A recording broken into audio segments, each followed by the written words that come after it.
8 years ago, a man saved my life and then vanished as if he never existed. Today, he walked into my office as an ordinary contractor. And when I made him an offer that could change his life, he looked me straight in the eye and said no.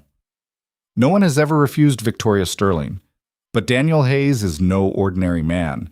And between us lies a secret neither of us is ready to face. A secret that could destroy everything I've built or ultimately show me something truly more valuable than power. Follow this story to the end. Like and comment with the name of the city you're watching to let me know how far my story has progressed. The call came at 4:30 on a Tuesday afternoon, which was already the wrong time for anything good. Victoria Sterling stood at the floor-to-ceiling windows of her corner office on the 47th floor, phone pressed to her ear, watching the city below blur into streaks of gold and shadow as the sun dropped behind the skyline. Her assistant's voice was calm, measured, the kind of calm that meant something had gone sideways. "Miss Sterling, the contractor is here." Victoria didn't turn from the window. "Which one?" "Daniel Hayes, the one you requested for the Midwest expansion project." She frowned. Hayes. The name sat in her mind like a stone she couldn't place. She'd been through a dozen contractors in the last 3 months, all of them perfectly competent, all of them forgettable. This one had come recommended by someone in procurement, a man whose work spoke louder than his resume, or so they'd said. She didn't remember asking for him specifically, but then again she didn't remember half of what crossed her desk anymore. 18-hour days had a way of blurring the details. "Send him in." She set the phone down and turned back to her desk, straightening the already straight files in front of her, a habit she couldn't shake even when no one was looking. The door opened a moment later, and her assistant stepped aside to let the contractor through. Victoria looked up, and for reasons she couldn't name, her breath caught. He was tall, broad-shouldered in a way that suggested labor rather than a gym membership, with dark hair that needed a trim and a face that looked like it had taken a few hits and decided not to care. He wore jeans and a canvas jacket over a faded Henley, boots that had seen real work, and he carried a worn leather folder under one arm, like it was the only thing in the room that mattered. He didn't smile, didn't offer his hand, just stood there in the doorway and met her eyes with a kind of quiet, unreadable steadiness that made her feel like she was the one being evaluated. "Mr. Hayes," she said, recovering quickly, "please, sit." He didn't move right away. His gaze swept the room once, taking in the glass desk, the minimalist furniture, the abstract art on the walls that cost more than most people made in a year. Then he walked forward and sat, but he didn't lean back. He stayed upright, alert, like a man who'd learned not to get too comfortable. Victoria sat across from him and folded her hands on the desk. "I've reviewed your portfolio. Your work is impressive." "Thank you." His voice was low, rough around the edges, the kind of voice that didn't waste words. She waited for him to say more, but he didn't. Just looked at her with those dark, unreadable eyes and waited. She cleared her throat. "Sterling Global is expanding into the Midwest. We're building 3 new distribution centers, and we need someone who can oversee the structural work from the ground up. The timeline is aggressive. 8 months, start to finish. It's a significant contract." "I've seen the specs," he said. "Then you know what we're offering." "I do." She leaned forward slightly, studying him. Most contractors would have been selling themselves by now, pitching their experience, their reliability, their willingness to do whatever it took. Hayes just sat there like he was waiting for her to get to the point. "This project is critical," she said. "If it succeeds, it positions Sterling Global as a leader in logistics infrastructure across the region. If it fails, it costs us credibility and a significant amount of capital. I don't hire people who fail." "Good policy." The faintest flicker of irritation sparked in her chest. "Mr. Hayes, I'm offering you an opportunity most people in your field would consider career-defining. I need to know if you're the right person for it." He tilted his head slightly, like he was considering her words.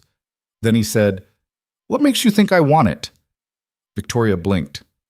"Excuse me?" "I asked what makes you think I want the job." She stared at him. In 15 years of running Sterling Global, no one had ever asked her that question. People wanted what she offered. They wanted the money, the prestige, the chance to attach their name to something bigger than themselves. That was how the world worked.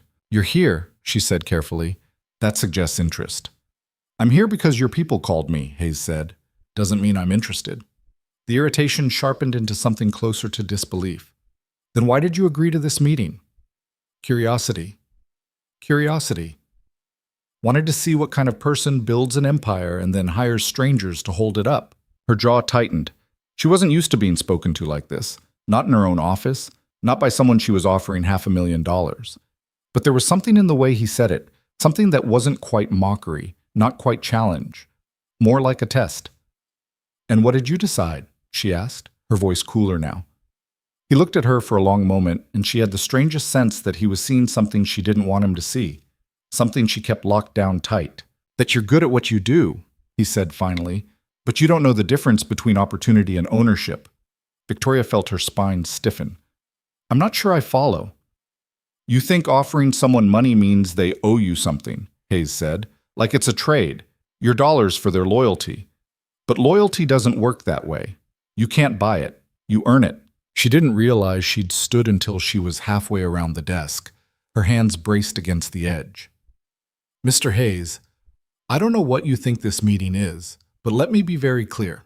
I am offering you a contract that would set you up for the next 5 years. I am offering you access to resources, connections, and projects that most contractors never even hear about. If you're not interested, that's your choice. But don't insult me by pretending I'm asking for something unreasonable." He stood too, and even though she was wearing heels, he still had 4 inches on her. But he didn't crowd her space, didn't raise his voice. He just looked at her with that same steady, infuriating calm. "I'm not pretending anything," he said. "You're asking for 8 months of my life on your timeline, your terms, your priorities. That's not unreasonable, but it's also not something I'm willing to give right now." "Why not?" "Because I have other priorities." "Such as?" "My daughter." The words landed between them like a stone dropped into still water. Victoria felt the ripples of it, the sudden shift in the room's temperature. She hadn't expected that, hadn't expected him to have a child, hadn't expected him to say it like it was the only answer that mattered. "I didn't see a family listed in your file," she said, her voice quieter now. "That's because I don't list her," Hayes said. "She's not part of my resume. She's my life." Victoria didn't know what to say to that. She'd spent so long building Sterling Global, so long making sure every piece of her world fit into a strategy, a plan, a goal. The idea of something existing outside of that, something that couldn't be negotiated or scheduled or controlled, felt almost foreign. "How old is she?" she asked. 7. "And her mother?" His expression didn't change, but something flickered in his eyes, something dark and distant. "Not in the picture." Victoria nodded slowly.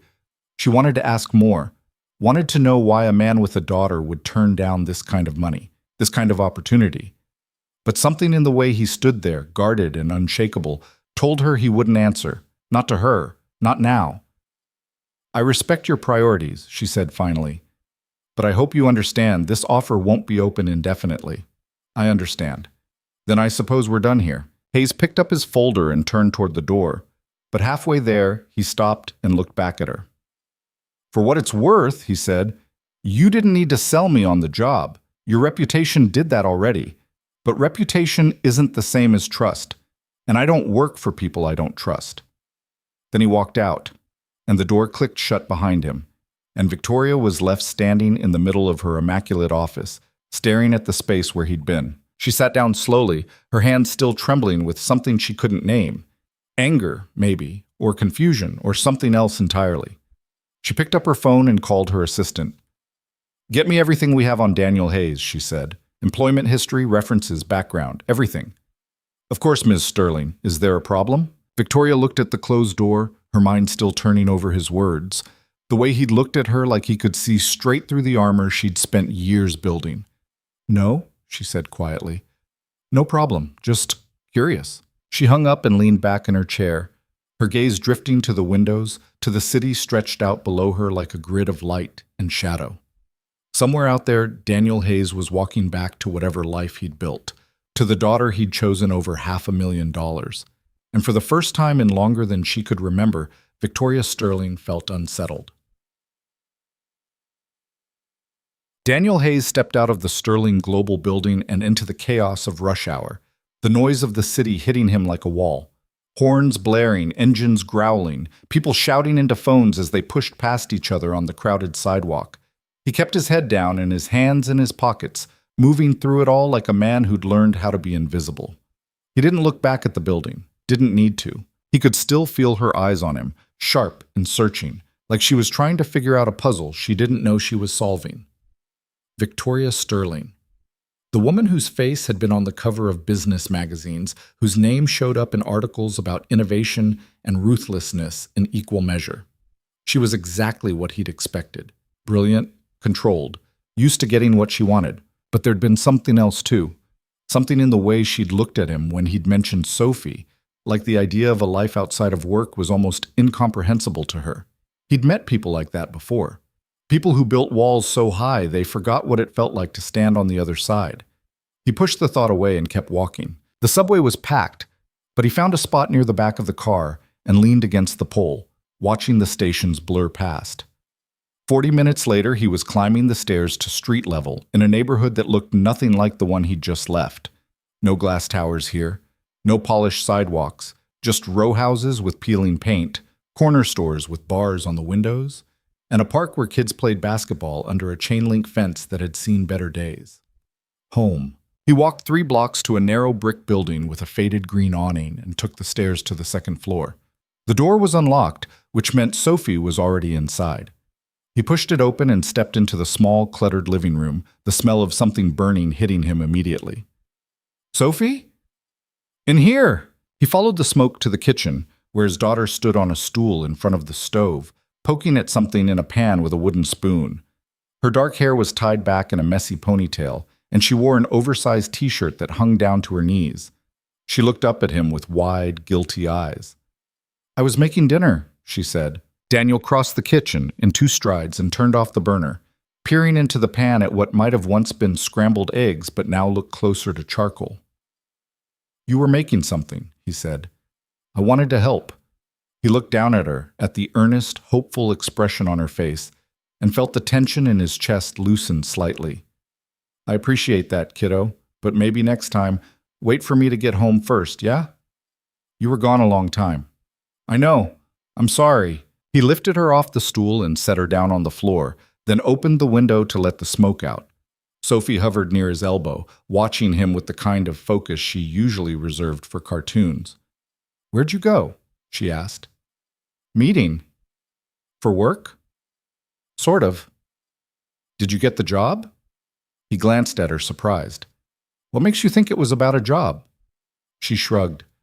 "You were wearing your good jacket." Daniel looked down at the canvas jacket he'd thrown on that morning, the one with the torn lining and the stain on the sleeve. "This is my good jacket?"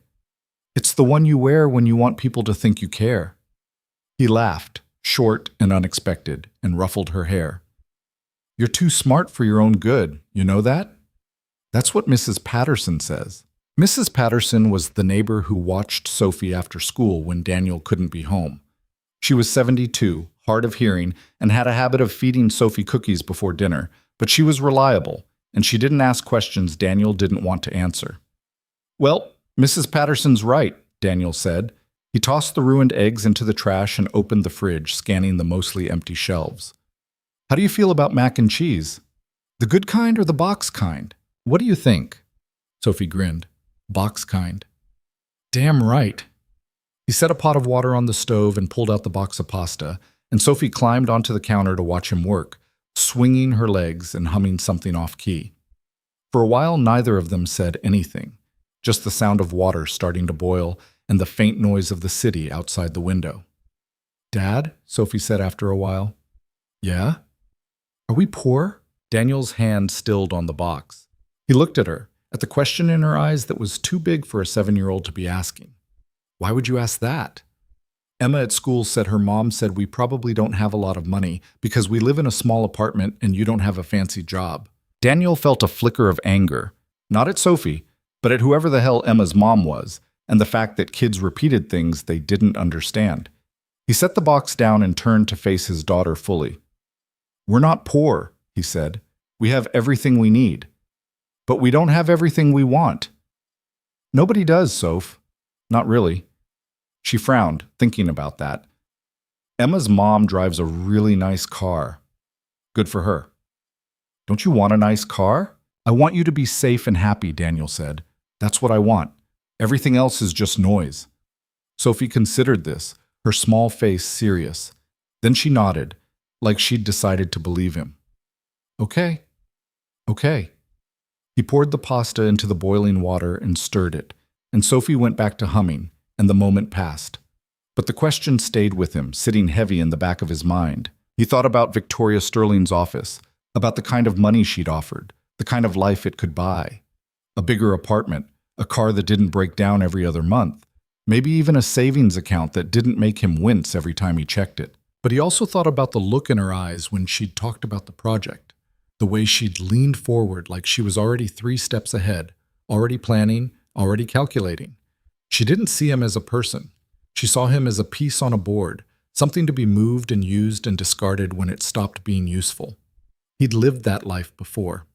He wasn't going back. After dinner, he helped Sophie with her homework, which mostly involved him pretending to understand second-grade math while she explained it to him like he was the one in school. Then he read her a chapter from the book they were working through, a story about a girl who talked to animals and went on adventures that always seemed to end right when things got interesting. That's not fair, Sophie said when he closed the book. We have to wait a whole day to find out what happens next? That's how books work, kiddo. Books are mean. He smiled and tucked the blanket around her. Get some sleep. I'll see you in the morning. Promise? Promise. She closed her eyes, and he sat there for a moment longer, watching her breathe, watching the way her face relaxed into something peaceful and unguarded. She looked like her mother in moments like this, and it hurt in a way he'd learned to carry. He stood and turned off the light, pulling the door halfway closed behind him. The apartment was quiet. Too quiet. He poured himself a glass of water and sat at the small kitchen table, staring at nothing in particular. His phone buzzed, and he glanced at it, expecting a text from Mrs. Patterson or maybe a spam call. Instead, it was an email from Sterling Global. He opened it, frowning. Mr. Hayes, thank you for meeting with me today. While I respect your decision, I wanted to extend an invitation to reconsider. Sterling Global values talent, and I believe you have something we need. If circumstances change, please don't hesitate to reach out. Best, Victoria Sterling. Daniel read it twice, then set the phone down and leaned back in his chair. She wasn't giving up. That should have annoyed him, should have made him delete the email and forget about it. But instead, he found himself thinking about the way she'd stood in front of her desk, her hands braced against the edge like she was holding herself together by force of will. She didn't know him, didn't know what he'd done, where he'd been, or why he'd walked away from that world. And that was exactly how it needed to stay. He deleted the email and went to bed. Victoria didn't sleep well that night. She told herself it was because of the investor meeting in the morning, the one that could make or break the Midwest expansion. But when she woke at 3 a.m., staring at the ceiling of her penthouse bedroom, she knew that wasn't it. It was him, Daniel Hayes. She'd spent the evening reading through the file her assistant had sent over, looking for something that would explain why a contractor with his skill set would turn down this kind of opportunity. But the file was thin, too thin. A few jobs here and there over the last 8 years, all of them solid, all of them unremarkable. No social media presence, no interviews, no references beyond the people he'd worked for directly. It was like he'd appeared out of nowhere, or like he was hiding. She got out of bed and walked to the windows, looking out at the city below. The light stretched endlessly in every direction, a grid of ambition and exhaustion. And somewhere out there, Daniel Hayes was probably asleep, probably not thinking about her at all. The thought bothered her more than it should have. She pulled out her phone and opened a search engine, typing his name into the bar. A few results came up, generic LinkedIn profiles, a mention in a local news article about a community renovation project, nothing substantial. She scrolled further, clicking through pages of results that led nowhere. Then she saw it. A name buried in a police report from 8 years ago. Unidentified male, mid-30s, intervened in an assault near the warehouse district. Victim transported to Memorial Hospital. Suspect fled. Good Samaritan vanished before officers arrived. Victoria's breath caught. She clicked on the report, scanning the details.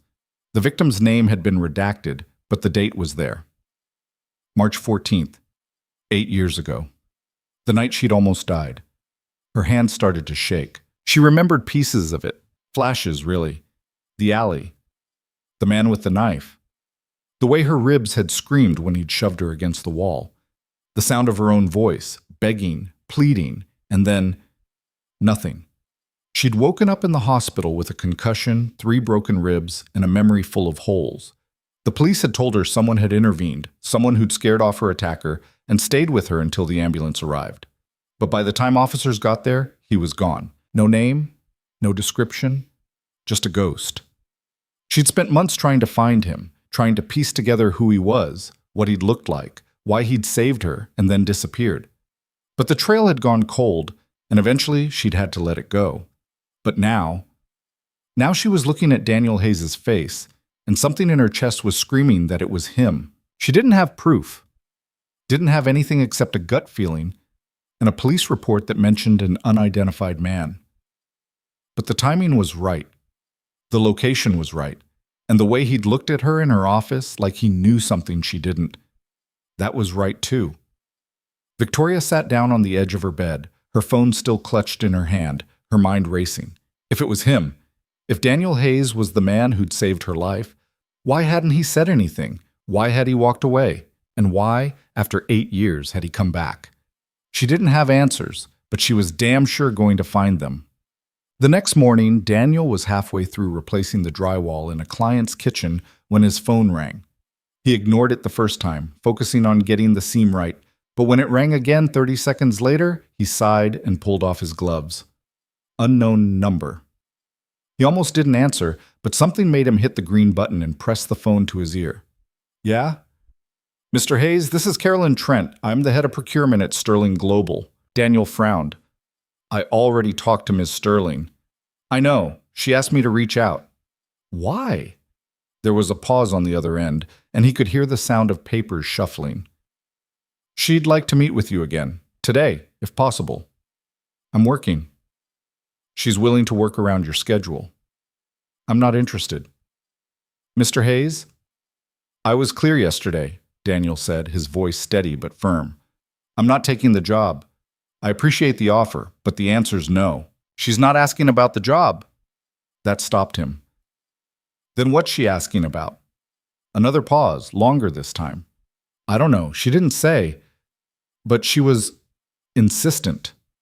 Daniel felt something cold settle in his gut. He didn't like this. Didn't like the way it felt like a door he'd closed was being pried back open. Tell her I'll think about it, he said. She'd prefer a definite answer.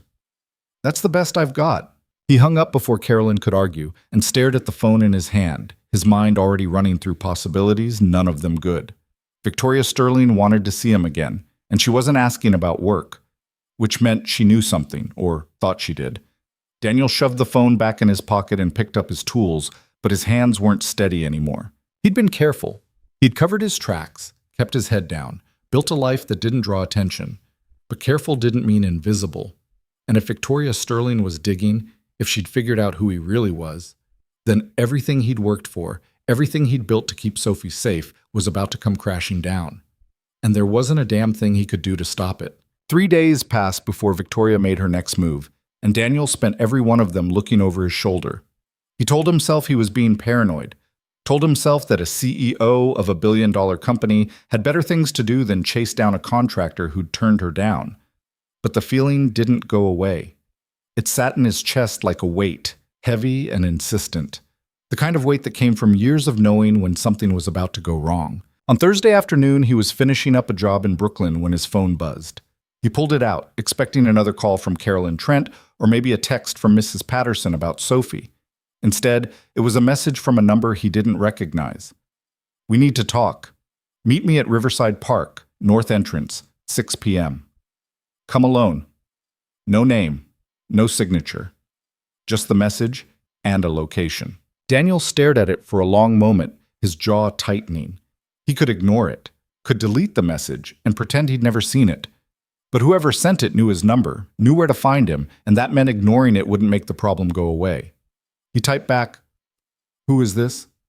The response came 30 seconds later. You know who. He did. He thought about not going. Thought about picking up Sophie from school, taking her to the park like they did every Thursday, pretending this wasn't happening. But if Victoria Sterling wanted answers badly enough to track down his personal number, She wasn't going to stop. And if she kept digging, kept asking questions, eventually she'd find something he couldn't afford for her to find. Better to face it now, on his terms. He texted back, "I'll be there." At 5:45, he dropped Sophie off at Mrs. Patterson's apartment with a promise to be back by 7:30. Sophie gave him a suspicious look, the kind that said she knew something was up but wasn't old enough yet to call him on it, and he kissed the top of her head and left before she could ask questions he didn't want to answer. Riverside Park was quiet when he arrived, the kind of quiet that came right before the evening rush when people started flooding in for their post-work runs and dog walks. He found the north entrance and stopped just inside the gate, scanning the area. She was sitting on a bench near the water, her back to him, wearing a tailored coat and heels that had no business being in a park. Her hair was down, longer than he'd realized, and she sat perfectly still, staring out at the river like she was waiting for something to appear on the horizon. Daniel walked over slowly, his hands in his pockets, his footsteps deliberate enough that she'd hear him coming. She didn't turn around, didn't move, just kept staring at the water. "Ms. Sterling," he said when he was close enough. "Sit." It wasn't a request. He sat anyway, leaving a foot of space between them on the bench, and waited. The silence stretched out, uncomfortable and heavy, and he could feel her tension like a live wire. Finally she spoke. 8 years ago, she said, her voice quiet but steady, "I was attacked. Late at night, near the warehouse district. A man with a knife. I don't remember most of it, but I remember someone pulling him off me. I remember lying on the ground, bleeding, and someone telling me to stay awake. That help was coming." Daniel's chest tightened, but he kept his face neutral. "I'm sorry that happened to you." "The police said the man who helped me disappeared before they arrived," Victoria continued, still not looking at him. "No name, no description, just gone. I spent months trying to find him, trying to figure out who he was, why he saved me, why he left. But I never could." She turned to him then, and the look in her eyes was sharp enough to cut. "It was you, wasn't it?" Daniel held her gaze, his pulse steady despite the adrenaline starting to creep into his veins. He could lie, could tell her she was wrong, that she was seeing connections that weren't there. But lying to Victoria Sterling felt like a waste of both their time. "Yeah," he said quietly. "It was me." The breath she let out was shaky, like she'd been holding it for 8 years. "Why didn't you stay? Why didn't you tell anyone who you were?" "Because I couldn't." "That's not an answer. It's the only one I've got." Her jaw tightened, and he could see the frustration building in her, the need to understand something that didn't make sense in the world she'd built for herself. "Do you have any idea what that night did to me? What it was like to wake up in a hospital with no memory, no answers, just fragments? I didn't even know if the person who saved me was real, or if I'd imagined him." "You didn't imagine him. Then why the hell did you leave?" Daniel leaned forward, resting his elbows on his knees, and looked out at the river. The water was dark, moving slow and steady, and for a moment he let himself think about how to explain something he'd never had to explain before. "I was working a job that night," he said finally. "Not the kind you put on a resume. The kind where you don't leave a trail, don't ask questions, and sure as hell don't stick around to talk to cops." "What kind of job?" "The kind that doesn't exist anymore." She stared at him, and he could feel her trying to piece it together, trying to fit him into a box that made sense. "You were military." "Something like that." "That's not an answer either." "It's close enough." Victoria shook her head, her hands tightening into fists on her lap. "You saved my life. You took a bullet doing it, and then you just walked away. Like it didn't matter. It mattered. Then why didn't you stay?" "Because staying would have put other people at risk," Daniel said, his voice harder now. "People I was responsible for, people who were counting on me to keep my mouth shut and disappear. So that's what I did." "And you never looked back." "I looked back plenty," he said quietly. "I just didn't come forward." The silence that followed was thick, loaded with things neither of them wanted to say. Victoria looked away, her shoulders tight, and Daniel wondered if she was angry or relieved or something in between. "How did you find me?" he asked. "I didn't. You walked into my office." "That's not what I mean." She hesitated, then reached into her coat pocket and pulled out a folded piece of paper. She handed it to him without a word. He unfolded it and saw a printed copy of the police report, the one he'd hoped had been buried deep enough that no one would ever connect the dots. "I've been looking for you for 8 years," Victoria said. "I had investigators, private detectives, people who specialize in finding ghosts. None of them found anything. And then you showed up in my office, and something about you felt familiar. I couldn't place it, but I couldn't let it go either." Daniel folded the paper and handed it back to her. "So now you know." "Now I know," she echoed, "but I still don't understand why you turned down the job. If you needed money—" "I don't need your money. Everyone needs money." "Not like that," Daniel said. "Not in exchange for my life." Victoria frowned. "It's a construction project, not a prison sentence. It's 8 months of being on call, being available, being somewhere other than where I need to be. That's not a trade I'm willing to make." "Because of your daughter. Because of my daughter." She looked at him for a long moment, and he couldn't read the expression on her face. "What happened to her mother?" Daniel's hands tightened in his lap. "She left 3 years ago. Decided being a mom wasn't what she signed up for." "I'm sorry." "Don't be. We're better off." Victoria tilted her head slightly, studying him. "You really mean that, don't you?" "Yeah, I do. Most people would have taken the money, would have figured out a way to make it work. I'm not most people." "No," she said softly. "You're not." The sun was starting to set, casting long shadows across the park, and Daniel checked his watch. 6:20. He had just over an hour before he needed to pick up Sophie. "Is that all you wanted?" he asked. "To confirm I was the guy?" Victoria hesitated, and he saw something shift in her expression, something uncertain. "I wanted to know why you didn't ask for anything. Why you didn't want credit, recognition, payment. People don't do that. They don't save someone's life and then vanish without expecting something in return." "Maybe I didn't need anything in return." "Everyone needs something." Daniel looked at her, at the woman who'd built an empire on the belief that everything could be bought, traded, negotiated. And he realized she didn't understand because she'd never had to. She'd never been in a position where the only thing that mattered was getting out alive. "I needed to make sure you were okay," he said. "That's all. And then you left." "And then I left." Victoria looked away, her hands twisting in her lap. And for the first time since he'd met her, she looked lost, like the ground beneath her had shifted and she didn't know how to find her footing. "I don't know how to thank you," she said quietly. "You don't have to." "I do. You saved my life. That's not something I can just ignore." "Then don't ignore it," Daniel said. "Just don't make it into something it's not." She turned to him, her eyes sharp again. "What's that supposed to mean?" "It means I didn't save you because I wanted something from you. I saved you because it was the right thing to do. That's it. There's no debt, no obligation. You don't owe me anything." "But I want to—" "I know," Daniel said, standing. "But wanting to do something doesn't mean you should." He started to walk away, but her voice stopped him. "Wait." He turned back, and she was standing now too, her coat pulled tight around her like armor. "If you ever change your mind," she said, "about the job or anything else, the offer stands." Daniel looked at her for a long moment, at the woman who'd spent 8 years searching for a ghost, and finally found him sitting on a bench in a park. He wanted to tell her to let it go, to move on, to stop looking for answers in places that would only complicate her life. But he didn't think she'd listen. "Take care of yourself, Ms. Sterling," he said. Then he turned and walked away, and this time she didn't call him back. Victoria stood in the park long after Daniel disappeared into the crowd, the folded police report still clutched in her hand.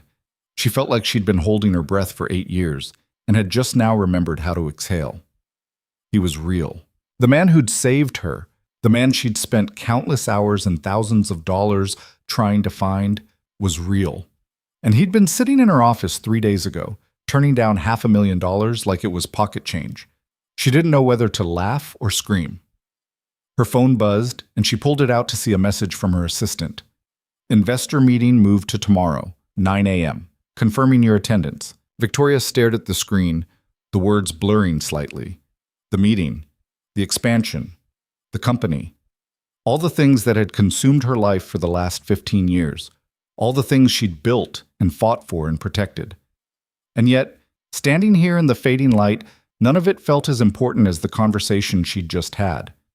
She typed back, "Confirmed." Then she slipped the phone into her pocket and walked back to her car, her mind still turning over Daniel's words. "You don't owe me anything." But she did. She owed him her life. And Victoria Sterling didn't leave debts unpaid. The next morning, Daniel woke to the sound of Sophie singing in the kitchen, off-key and enthusiastic, something about a princess and a dragon that she'd probably made up herself. He lay in bed for a moment, listening, letting the sound ground him. Last night had been a mistake. He shouldn't have gone to the park. Shouldn't have confirmed what Victoria already suspected. Because now she knew, and knowing meant she'd keep coming back, keep asking questions, keep trying to fit him into a narrative that made sense to her. And the more she dug, the closer she'd get to things he couldn't let her find. He got up and walked into the kitchen, where Sophie was standing on a chair in front of the stove, pouring cereal into a bowl with intense concentration. "Morning, kiddo," he said. "Morning. I made breakfast." "I can see that." "Do you want some?" "Sure." She poured him a bowl, sloshing milk over the side, and handed it to him with a grin. He took it and sat down at the table, watching her climb into the chair across from him. "Did you have a good time at Mrs. Patterson's?" he asked. "She let me watch 2 episodes instead of 1. "Rebel." Sophie giggled and took a bite of cereal, milk dripping down her chin. "Dad?" "Yeah? Are you okay?" He looked up, surprised. "Why do you ask?" "You look tired." "I'm always tired." "More than usual." Daniel set his spoon down and reached across the table, brushing a strand of hair out of her face. "I'm fine, Soph. Just got a lot on my mind." "Is it about work?" "Sort of." "Is someone being mean to you?" He smiled despite himself. "No, nothing like that." "Then what?" "Just grown-up stuff. Nothing for you to worry about." Sophie frowned, clearly unsatisfied with that answer, but she didn't push. She just went back to her cereal, swinging her legs under the table. Daniel's phone buzzed, and he pulled it out, expecting a text from a client or maybe a reminder about a job he'd forgotten. Instead, it was another message from an unknown number. "I have a proposition. Not about the job. Something else. Call me when you have a chance. VS." He stared at the message, his jaw tightening. She wasn't going to let this go. He set the phone down and finished his cereal, ignoring the way his pulse had started to pick up. Whatever Victoria Sterling wanted, it could wait. Right now, he had a daughter to get ready for school and a life to keep running. But the message sat in the back of his mind all morning, nagging at him like a splinter he couldn't dig out. At noon, after he dropped Sophie off and finished the first half of a drywall job, he finally called the number. She picked up on the second ring. "Mr. Hayes, what do you want?" "Straight to the point. I appreciate that." "I don't have time for games, Ms. Sterling." "Neither do I," she said, "which is why I'm calling. I have a problem, and I think you might be able to help me solve it." Daniel leaned against the side of his truck, his free hand rubbing the back of his neck. "I already told you, I'm not interested in the job. This isn't about the job, it's about something else. Something personal." That got his attention. "What kind of personal?" There was a pause, and he could hear the sound of her moving, a door closing, the faint hum of an office in the background. "Someone's been digging into my company," she said quietly, "looking for dirt, trying to find leverage. I don't know who yet, but I know it's happening, and I need someone I can trust to help me figure out who and why." "You have a whole company full of people you can trust." "Do I?" The question hung in the air, heavy and loaded, and Daniel felt something shift in his chest. He'd heard that tone before. The tone of someone who'd been burned and didn't know who to turn to. "Why me?" he asked. "Because you're the only person in the last 8 years who hasn't wanted anything from me," Victoria said. "And right now, that's the only qualification that matters." Daniel closed his eyes and let his head fall back against the truck. He should say no. Should tell her to hire a security firm, a private investigator, someone whose job it was to deal with corporate espionage. But something in her voice stopped him. She wasn't asking as a CEO. She was asking as the woman who'd been lying in an alley 8 years ago, bleeding and scared and alone. "I'm not a detective," he said. "I'm not asking you to be. I'm asking you to watch my back, just for a little while, until I figure out who I'm dealing with. And if I say no, then I'll figure it out on my own. But I'd rather not." Daniel opened his eyes and stared at the sky, at the clouds moving slow and steady overhead. He thought about Sophie, about the life he'd built, about all the reasons this was a bad idea. Then he thought about the way Victoria had looked at him in the park, like she was holding on by a thread and didn't want to admit it. "I'll think about it," he said. "That's all I'm asking. I'm not making any promises." "I know." He hung up and shoved the phone back in his pocket, his mind already racing. This was a mistake. He knew it was a mistake, but he also knew he was probably going to do it anyway, because walking away from someone who needed help had never been something he was good at, even when it would have been smarter. That night, after Sophie was asleep and the apartment was quiet, Daniel sat at the kitchen table with his laptop open in front of him.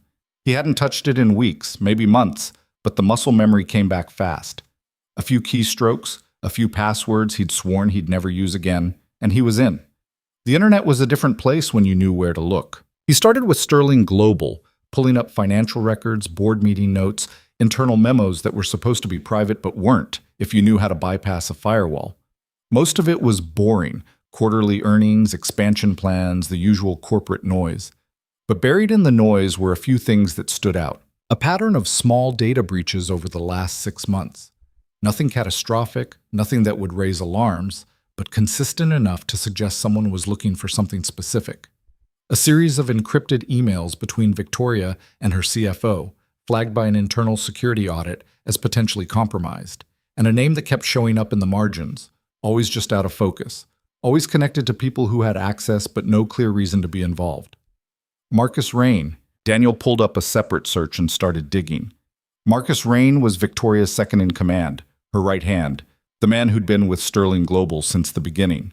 On paper, he was loyal, competent, indispensable. But on paper didn't mean a damn thing. Daniel leaned back in his chair, his mind working through the possibilities. If Marcus was dirty, if he was the one feeding information to someone outside the company, then Victoria's instincts were right. She had a problem, a big one. He closed the laptop and stared at the dark screen, his reflection faint and distorted in the glass. He'd told himself he was done with this. Done with the digging, the paranoia, the constant sense that the ground beneath him was about to crack open. He'd built a quiet life, a safe life, and dragging himself back into this world was the last thing he needed.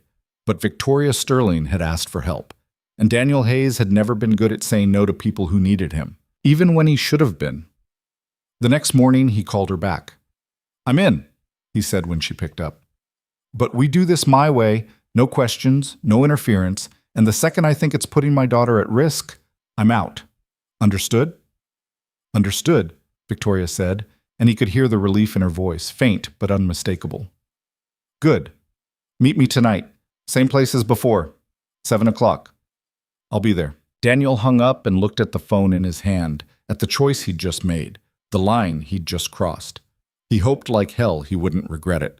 3 days passed before Victoria made her next move, and Daniel spent every one of them looking over his shoulder. He told himself he was being paranoid, told himself that a CEO of a billion-dollar company had better things to do than chase down a contractor who'd turned her down. But the feeling didn't go away. It sat in his chest like a weight, heavy and insistent, the kind of weight that came from years of knowing when something was about to go wrong. On Thursday afternoon, he was finishing up a job in Brooklyn when his phone buzzed. He pulled it out, expecting another call from Carolyn Trent, or maybe a text from Mrs. Patterson about Sophie. Instead, it was a message from a number he didn't recognize. "We need to talk. Meet me at Riverside Park, North Entrance, 6 p.m. Come alone." No name, no signature, just the message and a location. Daniel stared at it for a long moment, his jaw tightening. He could ignore it, could delete the message and pretend he'd never seen it, but whoever sent it knew his number, knew where to find him, and that meant ignoring it wouldn't make the problem go away. He typed back, "Who is this?" The response came 30 seconds later. "You know who." He did. He thought about not going. Thought about picking up Sophie from school, taking her to the park like they did every Thursday, pretending this wasn't happening. But if Victoria Sterling wanted answers badly enough to track down his personal number, she wasn't going to stop. And if she kept digging, kept asking questions, eventually she'd find something he couldn't afford for her to find. Better to face it now, on his terms. He texted back, "I'll be there. At 5:45, he dropped Sophie off at Mrs. Patterson's apartment with a promise to be back by 7:30. Sophie gave him a suspicious look, the kind that said she knew something was up but wasn't old enough yet to call him on it, and he kissed the top of her head and left before she could ask questions he didn't want to answer. Riverside Park was quiet when he arrived, the kind of quiet that came right before the evening rush when people started flooding in for their post-work runs and dog walks. He found the north entrance and stopped just inside the gate, scanning the area. She was sitting on a bench near the water, her back to him, wearing a tailored coat and heels that had no business being in a park. Her hair was down, longer than he'd realized, and she sat perfectly still, staring out at the river like she was waiting for something to appear on the horizon. Daniel walked over slowly, his hands in his pockets, his footsteps deliberate enough that she'd hear him coming. She didn't turn around, didn't move, just kept staring at the water. "Ms. Sterling," he said when he was close enough. "Sit." It wasn't a request. He sat anyway, leaving a foot of space between them on the bench, and waited. The silence stretched out, uncomfortable and heavy, and he could feel her tension like a live wire. Finally, she spoke. 8 years ago, she said, her voice quiet but steady. "I was attacked. Late at night, near the warehouse district. A man with a knife. I don't remember most of it, but I remember someone pulling him off me. I remember lying on the ground, bleeding, and someone telling me to stay awake. That help was coming." Daniel's chest tightened, but he kept his face neutral. "I'm sorry that happened to you." "The police said the man who helped me disappeared before they arrived," Victoria continued, still not looking at him. "No name, no description, just gone. I spent months trying to find him, trying to figure out who he was, why he saved me, why he left. But I never could." She turned to him then, and the look in her eyes was sharp enough to cut. "It was you, wasn't it?" Daniel held her gaze, his pulse steady despite the adrenaline starting to creep into his veins. He could lie. Could tell her she was wrong, that she was seeing connections that weren't there, but lying to Victoria Sterling felt like a waste of both their time. "Yeah," he said quietly. "It was me." The breath she let out was shaky, like she'd been holding it for 8 years. "Why didn't you stay? Why didn't you tell anyone who you were?" "Because I couldn't." "That's not an answer. It's the only one I've got." Her jaw tightened, and he could see the frustration building in her, the need to understand something that didn't make sense in the world she'd built for herself. "Do you have any idea what that night did to me? What it was like to wake up in a hospital with no memory, no answers, just fragments? I didn't even know if the person who saved me was real or if I'd imagined him." "You didn't imagine him. Then why the hell did you leave?" Daniel leaned forward, resting his elbows on his knees, and looked out at the river. The water was dark, moving slow and steady, and for a moment he let himself think about how to explain something he'd never had to explain before. "I was working a job that night," he said finally. "Not the kind you put on a resume. The kind where you don't leave a trail, don't ask questions, and sure as hell don't stick around to talk to cops." "What kind of job?" "The kind that doesn't exist anymore." She stared at him, and he could feel her trying to piece it together, trying to fit him into a box that made sense. "You were military. Something like that." "That's not an answer either." "It's close enough." Victoria shook her head, her hands tightening into fists on her lap. "You saved my life. You took a bullet doing it, and then you just walked away. Like it didn't matter." "It mattered." "Then why didn't you stay?" "Because staying would have put other people at risk," Daniel said, his voice harder now. "People I was responsible for, people who were counting on me to keep my mouth shut and disappear. So that's what I did." "And you never looked back." "I looked back plenty," he said quietly. "I just didn't come forward." The silence that followed was thick, loaded with things neither of them wanted to say. Victoria looked away, her shoulders tight, and Daniel wondered if she was angry or relieved or something in between. "How did you find me?" he asked. "I didn't. You walked into my office."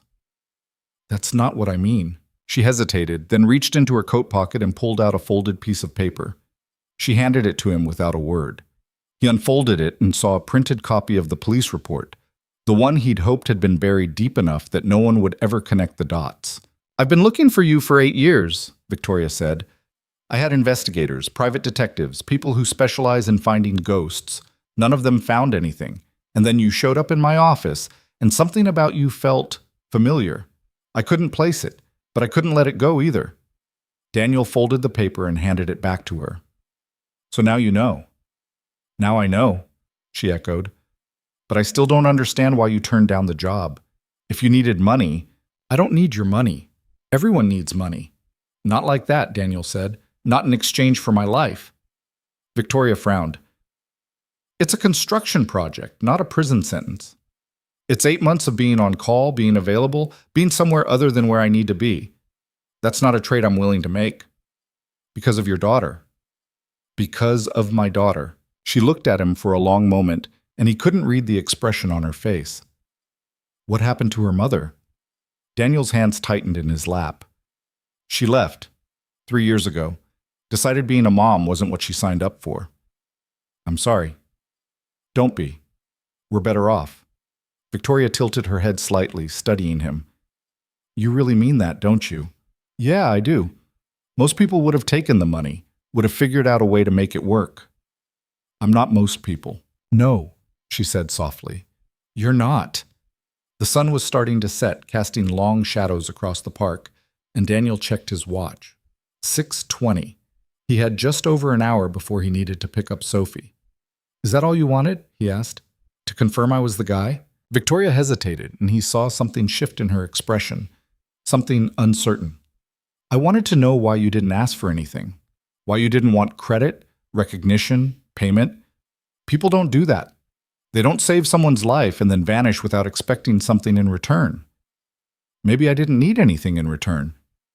Everyone needs something. Daniel looked at her, at the woman who'd built an empire on the belief that everything could be bought, traded, negotiated, and he realized she didn't understand because she'd never had to. She'd never been in a position where the only thing that mattered was getting out alive. I needed to make sure you were okay, he said. That's all. And then you left. And then I left. Victoria looked away, her hands twisting in her lap, and for the first time since he'd met her, she looked lost. Like the ground beneath her had shifted and she didn't know how to find her footing. I don't know how to thank you, she said quietly. You don't have to. I do. You saved my life. That's not something I can just ignore. Then don't ignore it, Daniel said. Just don't make it into something it's not. She turned to him, her eyes sharp again. What's that supposed to mean? It means I didn't save you because I wanted something from you. I saved you because it was the right thing to do. That's it. There's no debt. No obligation. You don't owe me anything. But I know, Daniel said, standing. But wanting to do something doesn't mean you should. He started to walk away, but her voice stopped him. Wait. He turned back, and she was standing now too, her coat pulled tight around her like armor. If you ever change your mind, she said, about the job or anything else, the offer stands. Daniel looked at her for a long moment, at the woman who'd spent 8 years searching for a ghost, and finally found him sitting on a bench in a park. He wanted to tell her to let it go, to move on, to stop looking for answers in places that would only complicate her life. But he didn't think she'd listen. Take care of yourself, Miss Sterling, he said. Then he turned and walked away, and this time she didn't call him back. Victoria stood in the park long after Daniel disappeared into the crowd, the folded police report still clutched in her hand. She felt like she'd been holding her breath for 8 years and had just now remembered how to exhale. He was real. The man who'd saved her, the man she'd spent countless hours and thousands of dollars trying to find, was real. And he'd been sitting in her office 3 days ago, turning down $500,000 like it was pocket change. She didn't know whether to laugh or scream. Her phone buzzed, and she pulled it out to see a message from her assistant. Investor meeting moved to tomorrow, 9 a.m., confirming your attendance. Victoria stared at the screen, the words blurring slightly. The meeting, the expansion, the company, all the things that had consumed her life for the last 15 years, all the things she'd built and fought for and protected. And yet, standing here in the fading light, none of it felt as important as the conversation she'd just had. She typed back, confirmed. Then she slipped the phone into her pocket and walked back to her car, her mind still turning over Daniel's words. You don't owe me anything. But she did.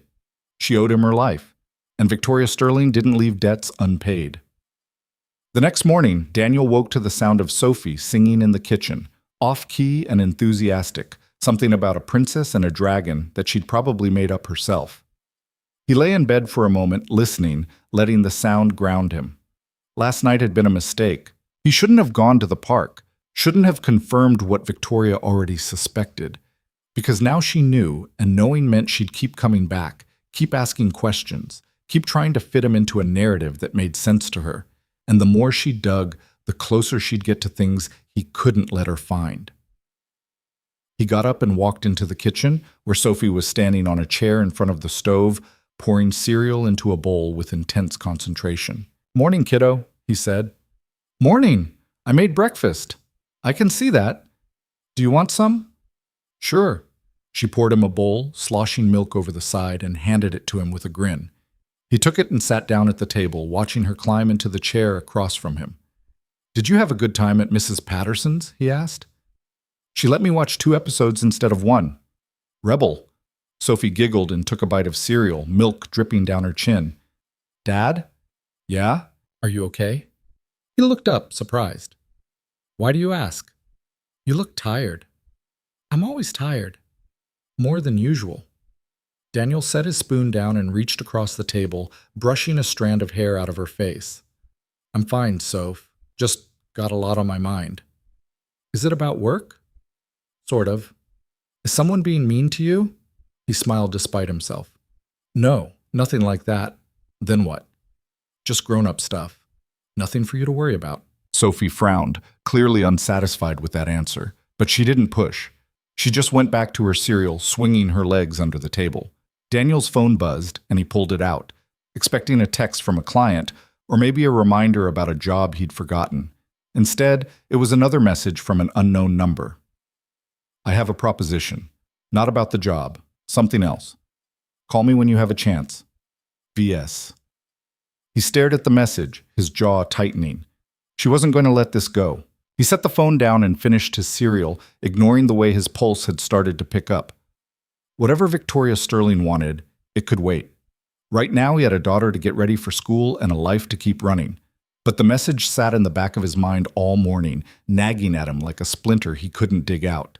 At noon, after he dropped Sophie off and finished the first half of a drywall job, he finally called the number. She picked up on the second ring. "Mr. Hayes, what do you want?" "Straight to the point. I appreciate that." "I don't have time for games, Ms. Sterling." "Neither do I," she said. "Which is why I'm calling. I have a problem, and I think you might be able to help me solve it." Daniel leaned against the side of his truck, his free hand rubbing the back of his neck. "I already told you, I'm not interested in the job. This isn't about the job. It's about something else. Something personal." That got his attention. "What kind of personal?"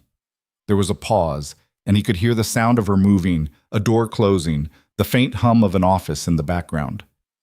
"Someone's been digging into my company," she said quietly, "looking for dirt, trying to find leverage. I don't know who yet, but I know it's happening, and I need someone I can trust to help me figure out who and why." "You have a whole company full of people you can trust." "Do I?" The question hung in the air, heavy and loaded, and Daniel felt something shift in his chest. He'd heard that tone before. The tone of someone who'd been burned and didn't know who to turn to. "Why me?" he asked. "Because you're the only person in the last 8 years who hasn't wanted anything from me," Victoria said. "And right now, that's the only qualification that matters." Daniel closed his eyes and let his head fall back against the truck. He should say no. Should tell her to hire a security firm, a private investigator, someone whose job it was to deal with corporate espionage. But something in her voice stopped him. She wasn't asking as a CEO. She was asking as the woman who'd been lying in an alley 8 years ago, bleeding and scared and alone. "I'm not a detective," he said. "I'm not asking you to be. I'm asking you to watch my back, just for a little while, until I figure out who I'm dealing with. And if I say no, then I'll figure it out on my own. But I'd rather not." Daniel opened his eyes and stared at the sky, at the clouds moving slow and steady overhead. He thought about Sophie, about the life he'd built, about all the reasons this was a bad idea. Then he thought about the way Victoria had looked at him in the park, like she was holding on by a thread and didn't want to admit it. "I'll think about it," he said. "That's all I'm asking. I'm not making any promises." "I know." He hung up and shoved the phone back in his pocket, his mind already racing. This was a mistake. He knew it was a mistake. But he also knew he was probably going to do it anyway. Because walking away from someone who needed help had never been something he was good at, even when it would have been smarter. That night, after Sophie was asleep and the apartment was quiet, Daniel sat at the kitchen table with his laptop open in front of him. He hadn't touched it in weeks, maybe months, but the muscle memory came back fast. A few keystrokes, a few passwords he'd sworn he'd never use again, and he was in. The internet was a different place when you knew where to look. He started with Sterling Global, pulling up financial records, board meeting notes, internal memos that were supposed to be private but weren't if you knew how to bypass a firewall. Most of it was boring, quarterly earnings, expansion plans, the usual corporate noise, but buried in the noise were a few things that stood out. A pattern of small data breaches over the last 6 months. Nothing catastrophic, nothing that would raise alarms, but consistent enough to suggest someone was looking for something specific. A series of encrypted emails between Victoria and her CFO flagged by an internal security audit as potentially compromised. And a name that kept showing up in the margins, always just out of focus, always connected to people who had access but no clear reason to be involved. Marcus Rain. Daniel pulled up a separate search and started digging. Marcus Rain was Victoria's second-in-command, her right hand, the man who'd been with Sterling Global since the beginning. On paper, he was loyal, competent, indispensable. But on paper didn't mean a damn thing. Daniel leaned back in his chair, his mind working through the possibilities. If Marcus was dirty, if he was the one feeding information to someone outside the company, then Victoria's instincts were right. She had a problem. A big one. He spent the next 2 hours going deeper, pulling threads he hadn't touched in years, accessing databases that technically didn't exist anymore. The picture that emerged was messy, incomplete, but troubling. Marcus had been making moves that didn't add up. Meetings with consultants who had no clear connection to Sterling Global. Financial transfers that were just small enough to avoid triggering automatic reviews. Email exchanges that used language so vague it was either incredibly stupid or deliberately obscure. Daniel's gut said deliberately obscure. He closed the laptop and sat in the darkness, listening to the hum of the refrigerator and the distant sound of sirens somewhere in the city. His phone sat on the table in front of him, silent and waiting. He picked it up and typed out a message before he could talk himself out of it. "I'm in. But we do this my way. No questions, no interference, and the second I think it's putting my daughter at risk, I'm out. Understood?" He hit send and set the phone down, staring at it like it might explode. The response came less than a minute later. "Understood. Meet me tomorrow, same place, 7 p.m. Daniel read the message twice, then locked the phone and pushed it away. He'd just crossed a line he'd sworn he'd never cross again, and he had no idea if he'd be able to find his way back. The next evening, Daniel showed up at Riverside Park 10 minutes early. The air was colder than it had been the night before, a sharp wind coming off the river that made him pull his jacket tighter. He found the same bench and sat down, watching the water move in dark, restless patterns. Victoria arrived exactly on time, walking toward him with the kind of precision that suggested she'd timed it down to the second. She wore a different coat, darker, more practical, and her hair was pulled back in a way that made her look younger, or maybe just less guarded. She sat down without a word, and for a moment they both stared at the river. "Thank you for coming," she said finally. "Don't thank me yet." "Fair enough." Daniel turned to look at her. "Before we go any further, I need to know what you're expecting from this. Because if you think I'm going to walk into your office and start interrogating your employees, that's not happening. That's not what I'm asking." "Then what are you asking?" Victoria took a breath, and he could see her choosing her words carefully. "I'm asking you to help me figure out who I can trust. I built this company from nothing, and somewhere along the way I stopped being able to tell the difference between loyalty and performance. Everyone smiles, everyone says the right things, but someone's selling me out, and I don't know who." "You think it's Marcus?" Her head snapped toward him, eyes wide. "How did you—" "I did some digging last night," Daniel said. "Nothing illegal, just looking at what's already out there. His name kept coming up in places it shouldn't." "What kind of places?" "The kind that make me think he's either the worst executive on the planet or he's playing a different game than the one you think he's playing." Victoria's jaw tightened. Marcus has been with me for 12 years. He helped me build this company. If he's the one, then you need to know, Daniel said. And you need to know before it blows up in your face. She looked away, her hands clenched in her lap. I don't want it to be him. I know. If it is, it means I've been blind for over a decade. It means everything I thought I knew about my own company was wrong. Or it means you trusted someone who didn't deserve it, Daniel said. That's not the same thing as being blind. That's just being human. Victoria let out a short, bitter laugh. Being human is expensive. Yeah, it is. They sat in silence for a moment, and Daniel watched her process what he'd just told her.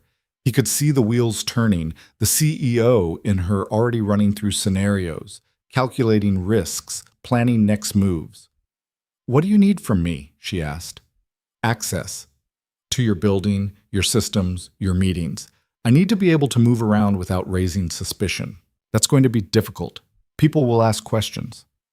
So give them an answer.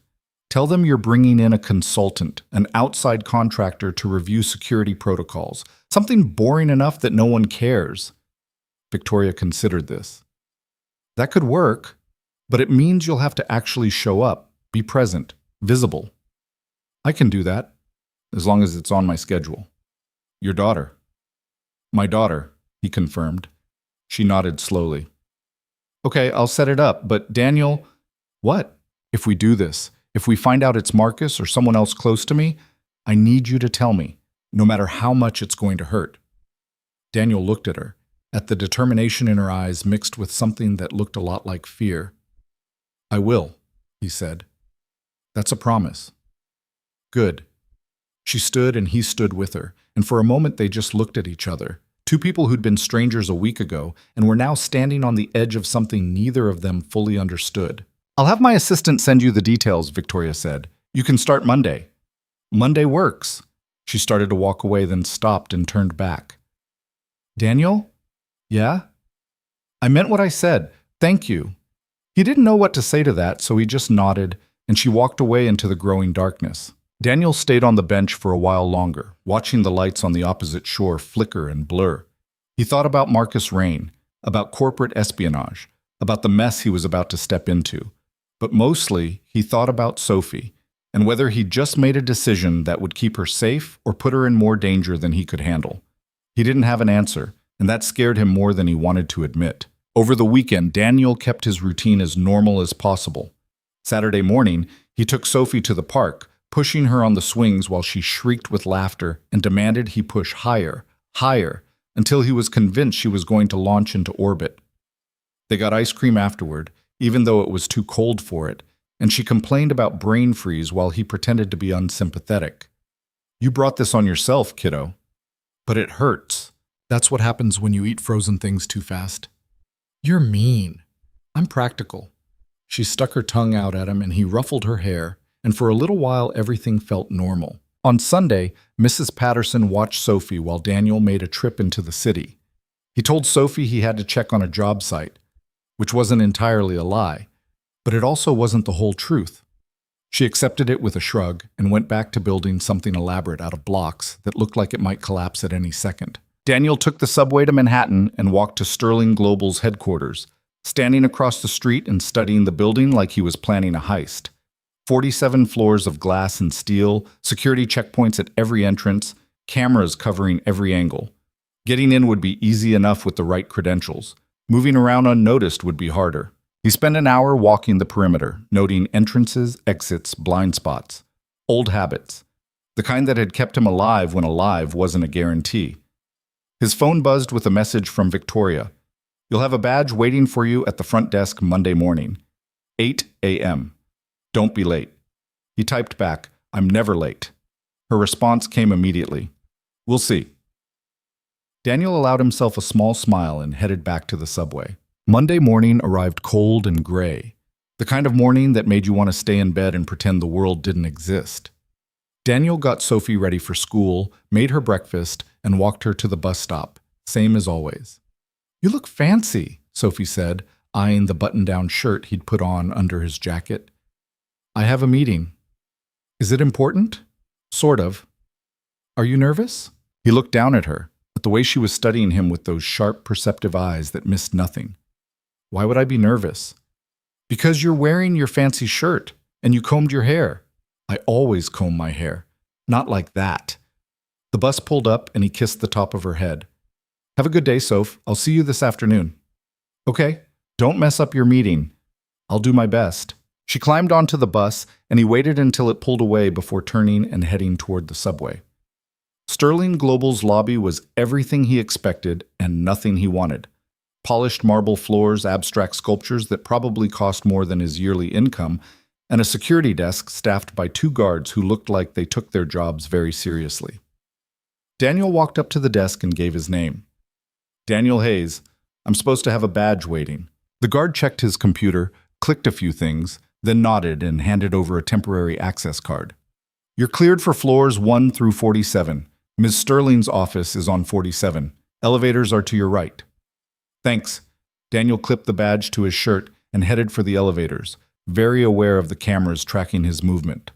The ride-up was smooth, silent, and filled with people in expensive suits who didn't make eye contact. When the doors opened on the 47th floor, Victoria's assistant was waiting for him. Mr. Hayes, Ms. Sterling is expecting you. Follow me, please. Daniel followed her through a maze of hallways and open workspaces, past conference rooms with glass walls and offices that looked like they belonged in magazines. Everyone he passed looked busy, focused, moving with the kind of efficiency that came from knowing exactly what they were supposed to be doing. The assistant stopped at a door near the end of the hall and knocked once before opening it. Victoria's office looked exactly the same as it had the first time he'd been here. Same glass desk, same minimalist furniture, same view of the city stretched out below like a map of ambition. Victoria stood when he entered, and he noticed she looked tired. Not in an obvious way, but in the way someone looked when they'd been running on caffeine and willpower for too long. Daniel, thank you for coming. You're paying me to be here. Not yet, I'm not. Details. She almost smiled, but it didn't quite reach her eyes. Have a seat. We need to go over a few things before I introduce you to the team. Daniel sat, and she came around the desk, perching on the edge of it instead of sitting in her chair. Closer. More personal. First, she said, your cover story. As far as anyone knows, you're a consultant I've brought in to review our security protocols and site management procedures. It's vague enough that people won't ask too many questions, and it gives you a reason to be everywhere. Works for me. Second, you'll report directly to me, no one else. If you find something, you tell me first. Understood? Understood. Third, she said, and her voice dropped slightly, if at any point you feel like this is putting you or your daughter at risk, you walk away. No questions asked, no hard feelings. Daniel looked at her, surprised. I thought you needed this solved. I do, but not at the expense of a 7-year-old's safety. He didn't know what to say to that, so he just nodded. Victoria straightened and walked back around her desk, pulling out a folder and handing it to him. This is everything we have on the security breaches. Dates, times, what was accessed. It's not much, but it's a start. Daniel opened the folder and scanned the contents. 6 incidents over 4 months. Small files, mostly financial projections and internal communications.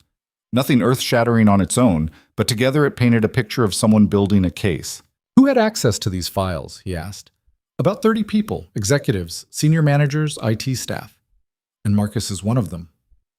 Marcus is one of them, she confirmed. Daniel closed the folder and looked up at her. You ready to introduce me to your team? As ready as I'll ever be. She led him out of her office and down the hall to a large conference room where about a dozen people were already seated, laptops open, coffee cups scattered across the table.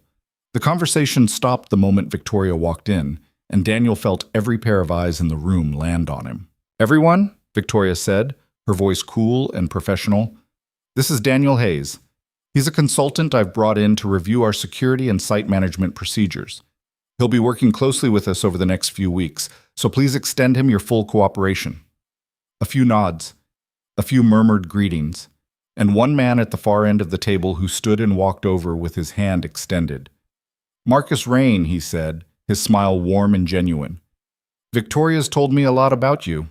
Daniel shook his hand, noting the firm grip, the direct eye contact, the easy confidence. All good, I hope. Of course. We're looking forward to having an outside perspective. Sometimes you get too close to something and miss the obvious. That's the idea. Marcus clapped him on the shoulder and returned to his seat, and Daniel took the empty chair Victoria gestured to. For the next hour, he sat through a meeting that was equal parts strategy session and performance review. People talked about expansion timelines, budget allocations, risk assessments. Marcus led most of the discussion, and Daniel had to admit the man was good, sharp, articulate. The kind of person who made everyone around him feel like they were part of something important, which made him either an excellent executive or an excellent liar. Daniel wasn't sure which yet. When the meeting finally wrapped up, Victoria caught his eye and gave a small nod toward the door. He followed her out, and she led him to a smaller office down the hall. "What do you think?" she asked once the door was closed. "I think Marcus is exactly what you'd expect him to be." "Which is?" "Smart, charismatic, good at making people trust him." "That's not exactly damning evidence." "No," Daniel agreed, "but it's not exonerating either." Victoria crossed her arms, leaning against the desk. "So, what's next?" "Next, I start looking at where people go when they're not in meetings, who they talk to, who they avoid, the stuff that doesn't show up in reports." "And how long will that take?" "As long as it takes." She didn't look happy with that answer, but she nodded. "Keep me updated." "I will." He turned to leave, but her voice stopped him. "Daniel?" "Yeah?" "Be careful." He looked back at her, at the worry in her eyes that she was trying very hard to hide. "Always am," he said. Then he walked out, back into the maze of hallways and expensive suits, and started doing what he did best: watching, waiting, and looking for the cracks. For the first 3 days, Daniel did exactly what he said he would. He watched. He showed up at Sterling Global every morning at 8, badge clipped to his shirt, and moved through the building like he belonged there. He sat in on meetings he wasn't invited to, asked questions that sounded technical but were really about people, and spent his lunch breaks in the break room listening to gossip that no one thought mattered. It always mattered. Marcus was everywhere. In every meeting, every decision, every conversation that shaped the direction of the company. He had a way of making people feel heard, of nodding at the right moments and asking questions that made them think harder. Daniel watched him work a room during a budget review, saw the way he diffused tension with a joke, redirected criticism with a compliment, made Victoria look like the smartest person in the building even when she wasn't the one talking. It was impressive. It was also exactly what someone would do if they were playing a long game. On Thursday afternoon, Daniel followed Marcus to a coffee shop 3 blocks from the office. Not in an obvious way. Just happened to need coffee at the same time. Happened to be walking in the same direction. Marcus went in, ordered something complicated that took the barista 2 tries to get right, and sat down at a corner table with his phone. Daniel ordered black coffee and took a seat near the window where he could see Marcus in the reflection of the glass. For 10 minutes, nothing happened. Marcus scrolled through his phone, sipped his drink, checked his watch twice. Then a man in a gray suit walked in, scanned the room, and sat down across from him. Daniel didn't recognize him. Mid-40s, neat haircut, expensive watch. The kind of guy who could have been a lawyer or a banker or a consultant. They didn't shake hands, didn't exchange pleasantries, just started talking in low voices that didn't carry past their table. Daniel pulled out his own phone and pretended to scroll while keeping his eyes on the reflection. He couldn't hear what they were saying, but he could see body language. The way the man in the gray suit leaned forward. The way Marcus's shoulders tensed. The way they both glanced around the room like they were checking for witnesses. After 5 minutes, the man slid a manila envelope across the table. Marcus picked it up, opened it just enough to see inside, then closed it and tucked it into his briefcase. The man stood, said something Daniel couldn't catch, and walked out. Marcus stayed for another 2 minutes, finishing his coffee like nothing had happened. Then he stood, threw his cup in the trash, and headed back toward the office. Daniel waited 30 seconds, then followed. That night, after Sophie was asleep, Daniel sat at his kitchen table with his laptop open and started digging into the man in the gray suit. He pulled the coffee shop's security footage, not legally, but not exactly illegally either, and ran the man's face through a database he still had access to from his old life. The match came back in less than a minute. Gerald Faust, corporate attorney, specialty in mergers and acquisitions, client list that read like a who's who of companies that had been bought out, broken up, or destroyed in hostile takeovers. Daniel leaned back in his chair and stared at the screen. Marcus was meeting with a vulture, the kind of lawyer you hired when you wanted to dismantle something from the inside and sell off the pieces. He pulled out his phone and typed a message to Victoria. "We need to talk, in person, not at the office." Her response came 2 minutes later. "When?" "Tomorrow. After work, same place as before." "I'll be there." Daniel locked his phone and closed his laptop, his mind already running through what he was going to say, how he was going to explain that the man she'd trusted for 12 years was setting her up for a fall. He didn't sleep much that night. Victoria was already sitting on the bench when Daniel arrived at Riverside Park the next evening. She looked exhausted, not just tired, but worn down in a way that made him think she hadn't been sleeping either. He sat down next to her without a word, and for a moment they both stared at the water. "You found something," she said finally. "Yeah. Is it bad?" "It's bad." She closed her eyes and took a breath, like she was bracing herself. "Tell me." Marcus is meeting with a lawyer named Gerald Faust. Faust specializes in hostile takeovers, the kind where a company gets gutted from the inside and sold off in pieces. Victoria didn't move, didn't react, just kept staring at the water, like if she looked away, it would all become real. "You're sure?" she asked quietly. "I watched them meet.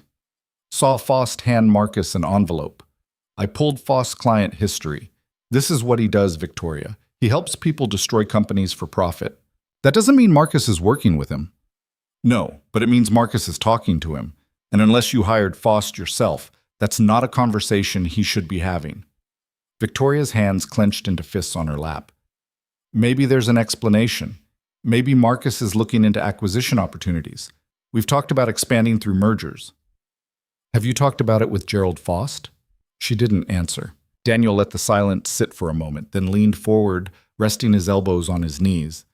"Look, I get it. You don't want it to be him. You've worked with him for over a decade. You trust him, but trust doesn't change facts. And the fact is, Marcus is having secret meetings with a lawyer who makes his money tearing companies apart. What do you want me to do?" Victoria's voice was tight, controlled, but he could hear the edge of something breaking underneath. "Fire him based on a coffee meeting? Accuse him of treason because he talked to someone I don't like? I want you to be careful. I want you to start watching what information he has access to. And I want you to consider the possibility that the person you've been building this company with is the same person trying to destroy it." Victoria turned to him, and the look in her eyes was raw. "If you're right, if Marcus is really doing this, then I've been blind for 12 years. I've trusted him with everything. He knows every weakness, every vulnerability, every mistake I've ever made. If he's selling me out, I don't just lose the company, I lose everything." "Then we make sure you don't lose." "How?" Daniel straightened and met her gaze. "We get proof. Real proof. Not just a meeting in a coffee shop, but something concrete that shows what he's doing and who he's doing it for. And then you decide what to do with it. And if we can't find proof, then we keep looking until we do." Victoria looked away, her jaw tight. "I don't know if I can do this. Pretend everything's fine while I'm waiting for him to stab me in the back." "You've been doing it for months already," Daniel said. "You knew something was wrong before I ever showed up. You just didn't know who. Now you do." Suspecting and knowing are different things. "Yeah, they are." She was quiet for a long moment, and Daniel could see her working through it, weighing options, calculating risks. The CEO in her trying to find a strategy that didn't end with everything she'd built falling apart. "What's your next move?" she asked finally. "I'm going to get into Marcus's office. See what he's keeping that he doesn't want anyone to see." Victoria's head snapped toward him. "You can't do that. If he catches you, he won't. You don't know that. I know I'm better at this than he is at hiding it." She stared at him, and he could see the conflict playing out in her expression. The part of her that wanted to say no, to stay within the rules, to handle this the way a CEO was supposed to handle things. And the part of her that knew the rules didn't matter if the company was already burning down around her. "When?" she asked. "Tomorrow night, after everyone's gone home. I'll get you access to his floor." "I already have access." "Then what do you need from me?" Daniel looked at her, at the woman who'd spent 8 years looking for the man who saved her life and was now trusting him to save her company. "I need you to keep him distracted. Make sure he's nowhere near the building. I can do that. And I need you to be ready for whatever I find. Because once we open this door, we can't close it again. Victoria nodded slowly. I know. They sat in silence for a while, watching the river move in dark, endless patterns. The sun was setting behind them, casting long shadows across the park, and Daniel could feel the weight of what they were about to do settling between them. Daniel? Victoria said quietly. Yeah? If this goes wrong, if Marcus finds out and things get ugly, I don't want you caught in the middle. You've already done more than I had any right to ask. Little late for that. I'm serious. You have a daughter, a life. I won't let this destroy that. Daniel turned to look at her, and something in her expression made his chest tighten. She meant it. She was willing to burn her own company to the ground before she let him pay the price for helping her. It won't come to that, he said. You don't know that. No, but I'm betting on it anyway. She almost smiled, almost. You're either very brave or very stupid. Probably both. This time she did smile, small and brief, but real. Thank you, Daniel. Don't thank me yet. We haven't found anything. I'm not thanking you for that. I'm thanking you for showing up, for caring, for being someone I can trust when I don't know who else to trust. Daniel didn't know what to say to that, so he just nodded and stood up. I'll call you tomorrow after I'm done. Be careful. Always am. He walked away and Victoria stayed on the bench, watching him disappear into the crowd. And for the first time since this whole mess started, she felt something that wasn't fear or anger or exhaustion. She felt hope. Saturday morning, Daniel took Sophie to the park like he did every weekend. She ran ahead of him, her backpack bouncing against her shoulders, already making plans for which swing she was going to claim first. Dad, can we get pizza after? We had pizza last week. So we should probably eat something that's not pizza. But I like pizza. I know you do, kiddo, but you can't live on pizza alone. Why not? Because your body needs other things. Vegetables, protein, stuff that's not covered in cheese. Sophie wrinkled her nose. That sounds boring. Welcome to being a human. She laughed and ran toward the swings, and Daniel followed at a slower pace, watching her climb onto the seat and start pumping her legs. She was getting better at it, didn't need him to push her as much anymore, and he felt that familiar mix of pride and sadness that came with watching her grow up. His phone buzzed, and he pulled it out to see a message from Victoria. Marcus just confirmed dinner plans for tomorrow night. 7 p.m. at Marcello's. You'll have at least 2 hours. Daniel typed back. That's enough. He pocketed the phone and sat down on the bench, watching Sophie swing higher and higher, her hair flying behind her like a flag. She looked happy, safe, completely unaware that her dad was about to break into a corporate office to dig through files that might blow up someone's entire life. He wondered, not for the first time, if he was making the right choice. But then he thought about Victoria sitting alone on that bench, looking like she was holding the weight of the world on her shoulders. And he thought about the way Marcus had smiled at him during that first meeting, all charm and confidence, while secretly meeting with lawyers who destroyed companies for a living. Some people deserve to have their lives blown up.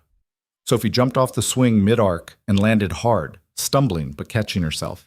She turned to him with a huge grin. Did you see that? I saw it. That was pretty impressive. I'm getting braver. Yeah, you are. She ran over and climbed onto the bench next to him, swinging her legs. Dad? Yeah? Are you happy? The question caught him off guard. What makes you ask that? I don't know. You just seem different lately, like you're thinking about stuff all the time. Daniel looked at her, at the serious expression on her small face, and wondered how much she could actually see, how much she understood that he was trying to hide. I'm happy when I'm with you, he said. That's the truth. But what about when you're not with me?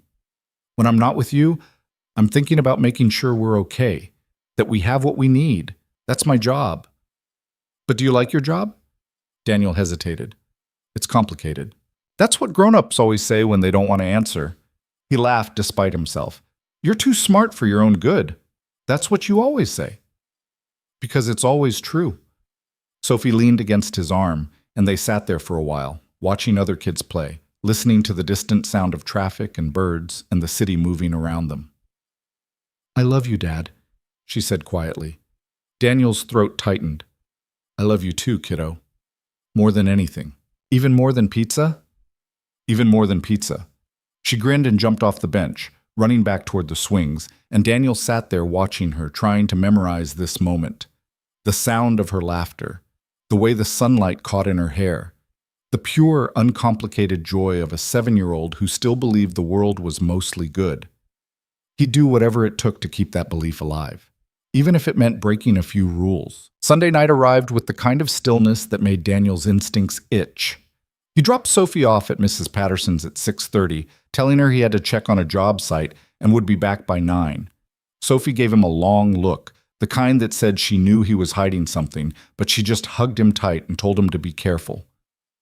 I'm always careful. You say that a lot. Because it's always true. She didn't look convinced, but she let him go. Daniel took the subway into Manhattan and walked the 6 blocks to Sterling Global, keeping his head down and his hands in his pockets. The building was mostly dark, just a few windows lit on the lower floors where the overnight security team worked. He used his badge to get in through the side entrance, nodding at the guard who barely looked up from his phone. The elevator ride to the 46th floor, Marcus's floor, felt longer than it should have. Daniel watched the numbers climb, his pulse steady but his mind sharp, alert. He'd done this kind of thing 100 times before, but that was a lifetime ago, and he'd sworn he was done with it.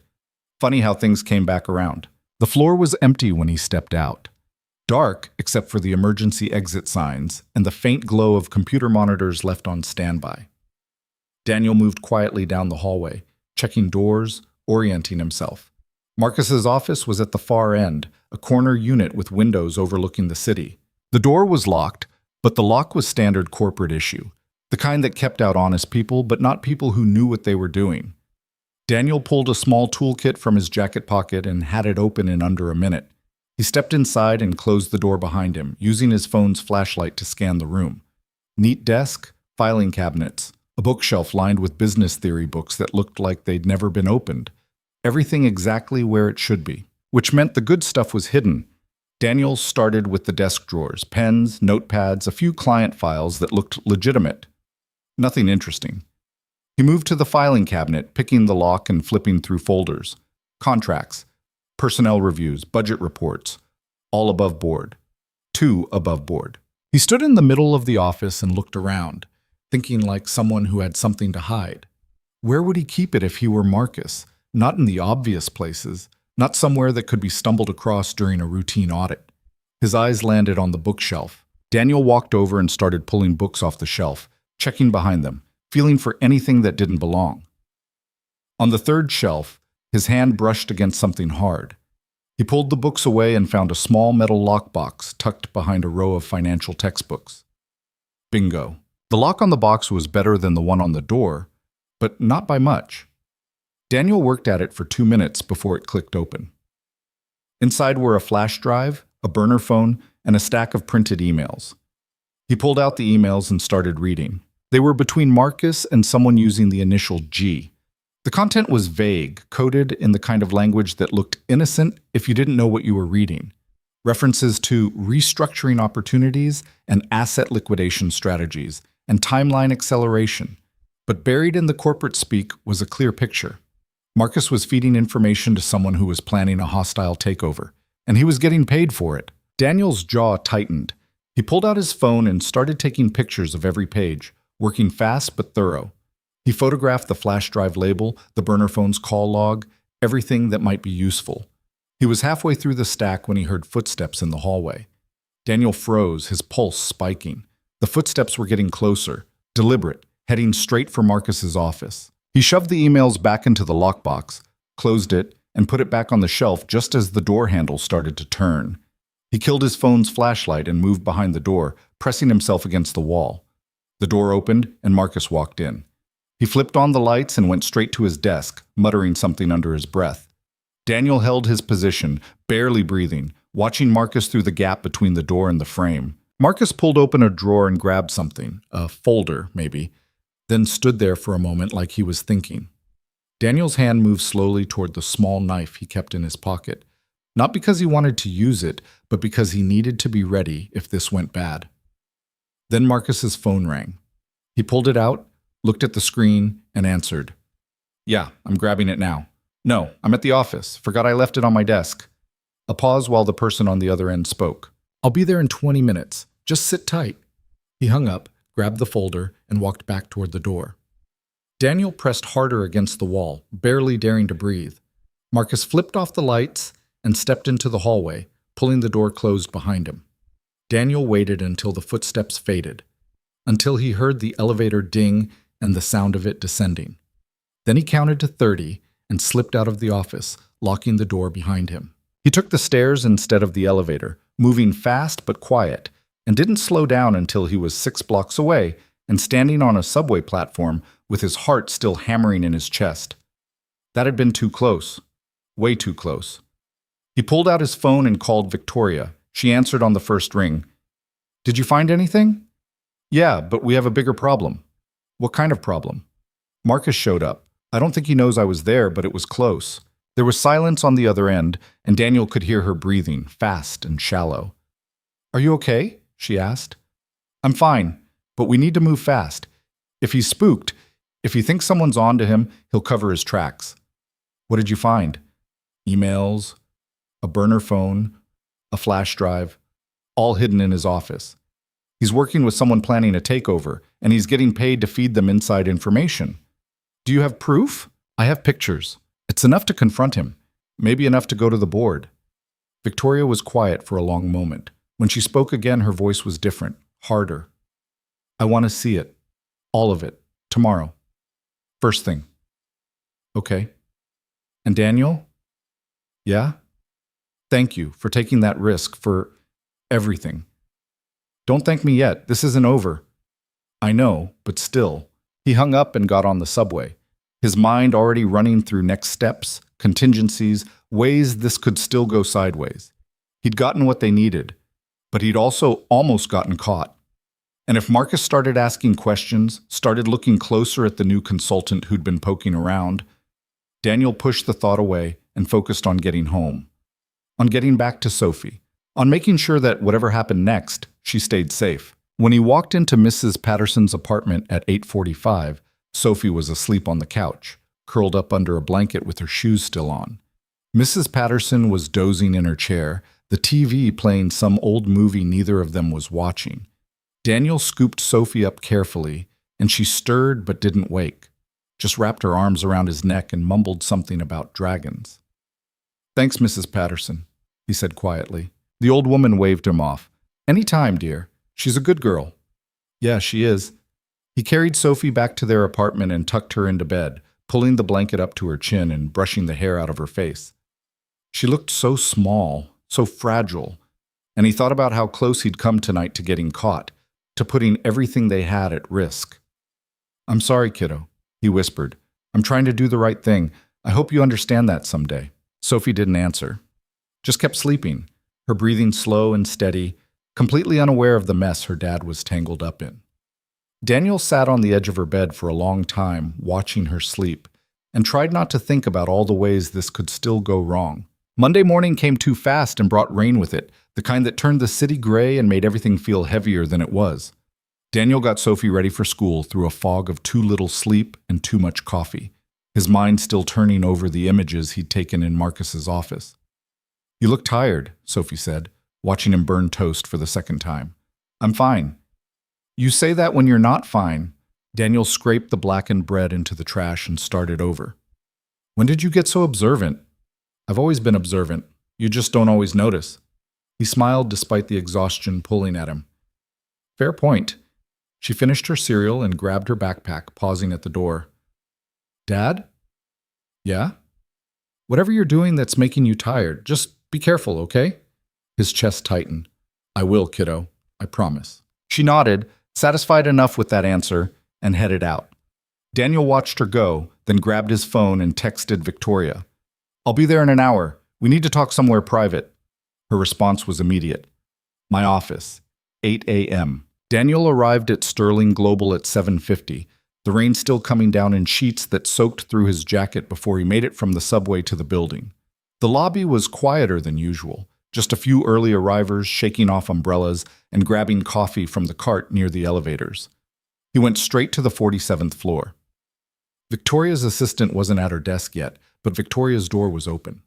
He knocked once and stepped inside. She was standing at the window, her back to him, and she didn't turn when he entered, just kept staring out at the rain-soaked city like she was looking for answers in the gray.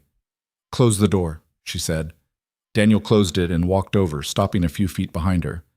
"You okay?" "I don't know yet." She turned to face him, and he could see she'd had about as much sleep as he had, maybe less. "Show me what you found." He pulled out his phone and handed it to her. She took it and started scrolling through the pictures, her expression unreadable at first, then slowly hardening into something cold and sharp. "This is definitely him," she said quietly, stopping on a photo of one of the emails. "That's his handwriting on the notes in the margin." "Yeah." She kept scrolling, her jaw getting tighter with each image. When she reached the last one, she handed the phone back and walked over to her desk, bracing her hands against the edge like she needed something solid to hold on to. 12 years, she said, her voice barely above a whisper. "I've worked with him for 12 years. I trusted him with everything. And this whole time, he's been setting me up to lose it all." Daniel pocketed his phone and gave her space. "I'm sorry. Don't be. You were right. I just didn't want you to be. What do you want to do?" Victoria was quiet for a long moment, staring down at her desk.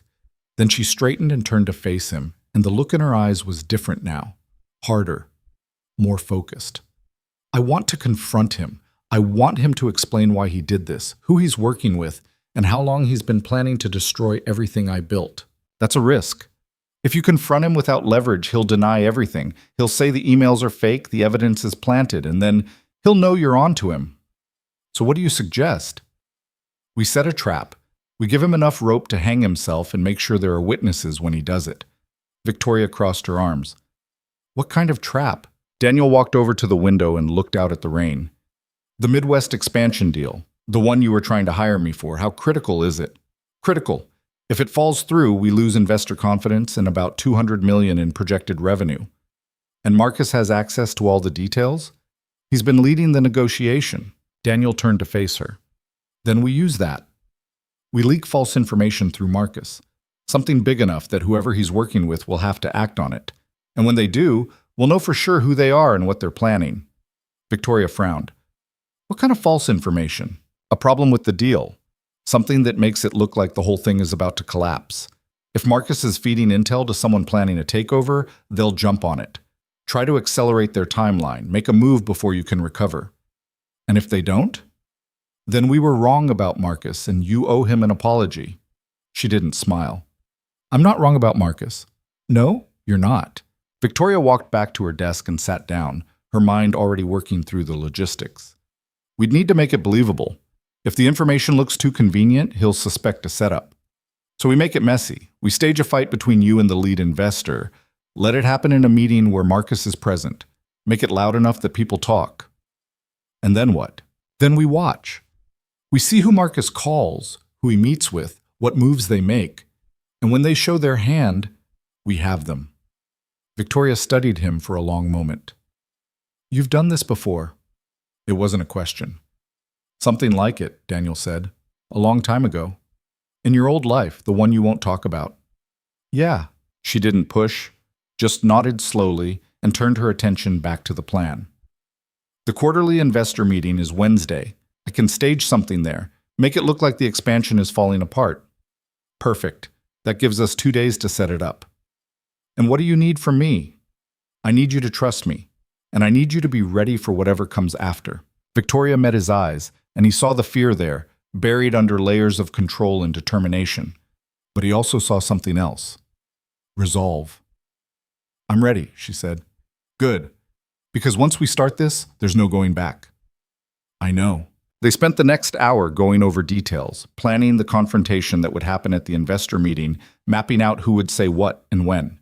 It felt like planning a performance, which in a way it was. Except the stakes were higher than any play, and the audience wouldn't know they were watching a setup. When they were done, Victoria leaned back in her chair and rubbed her eyes. "I keep thinking about all the times Marcus sat in this office and told me I was making the right call. All the decisions he helped me make. Was any of it real, or was he just playing me from the start? Does it matter?" She looked at him, surprised. Of course it matters. Why? Whether he meant it at the time or not doesn't change what he's doing now. People aren't static, they make choices. Sometimes those choices are good, sometimes they're terrible. What matters is what you do about it. Victoria was quiet, absorbing that. You sound like you're speaking from experience. Maybe I am. Did someone betray you in your old life? Daniel thought about his old team, about the choices that had been made and the people who'd paid the price. Yeah, someone did. What happened to them? They paid for it. The weight of those words sat between them, heavy and final, and Victoria didn't ask anything else. Tuesday passed in a blur of preparation. Victoria worked with her legal team to draft documents that looked real but were strategically flawed, the kind of thing that would send up red flags to anyone looking closely. She scheduled the investor meeting and made sure Marcus knew about it, made sure he understood how critical it was. Daniel stayed in the background, watching Marcus move through the building like nothing had changed. He went to meetings, smiled at colleagues, checked in with Victoria about the expansion like he gave a damn about its success. It was a hell of a performance. That evening, Daniel met Victoria at a small restaurant 3 blocks from her apartment. It was the kind of place where people went to not be noticed. Dim lighting and corner booths and waitstaff who'd seen enough to know when not to ask questions. They sat across from each other, and Victoria ordered wine she didn't drink while Daniel stuck with coffee. You nervous? He asked. Terrified. Good. Use that. Let it fuel the performance tomorrow. She looked at him over the rim of her wine glass. Do you ever get nervous? All the time. You don't show it. That's the point. Victoria set the glass down and leaned forward. Tell me something. Why are you really doing this? And don't say it's because I asked. There's more to it than that. Daniel considered the question, considered lying or deflecting or giving her the easy answer. But something about the way she was looking at him made him tell the truth. Because I know what it's like to build something and watch it get destroyed by someone you trusted, he said. And I know what it's like to feel like you're fighting alone. Nobody should have to do that. Is that what happened to you? Something like that. But you survived. Yeah, I survived. Victoria tilted her head slightly. And your daughter, Sophie, is she part of why you survived? Daniel's chest tightened.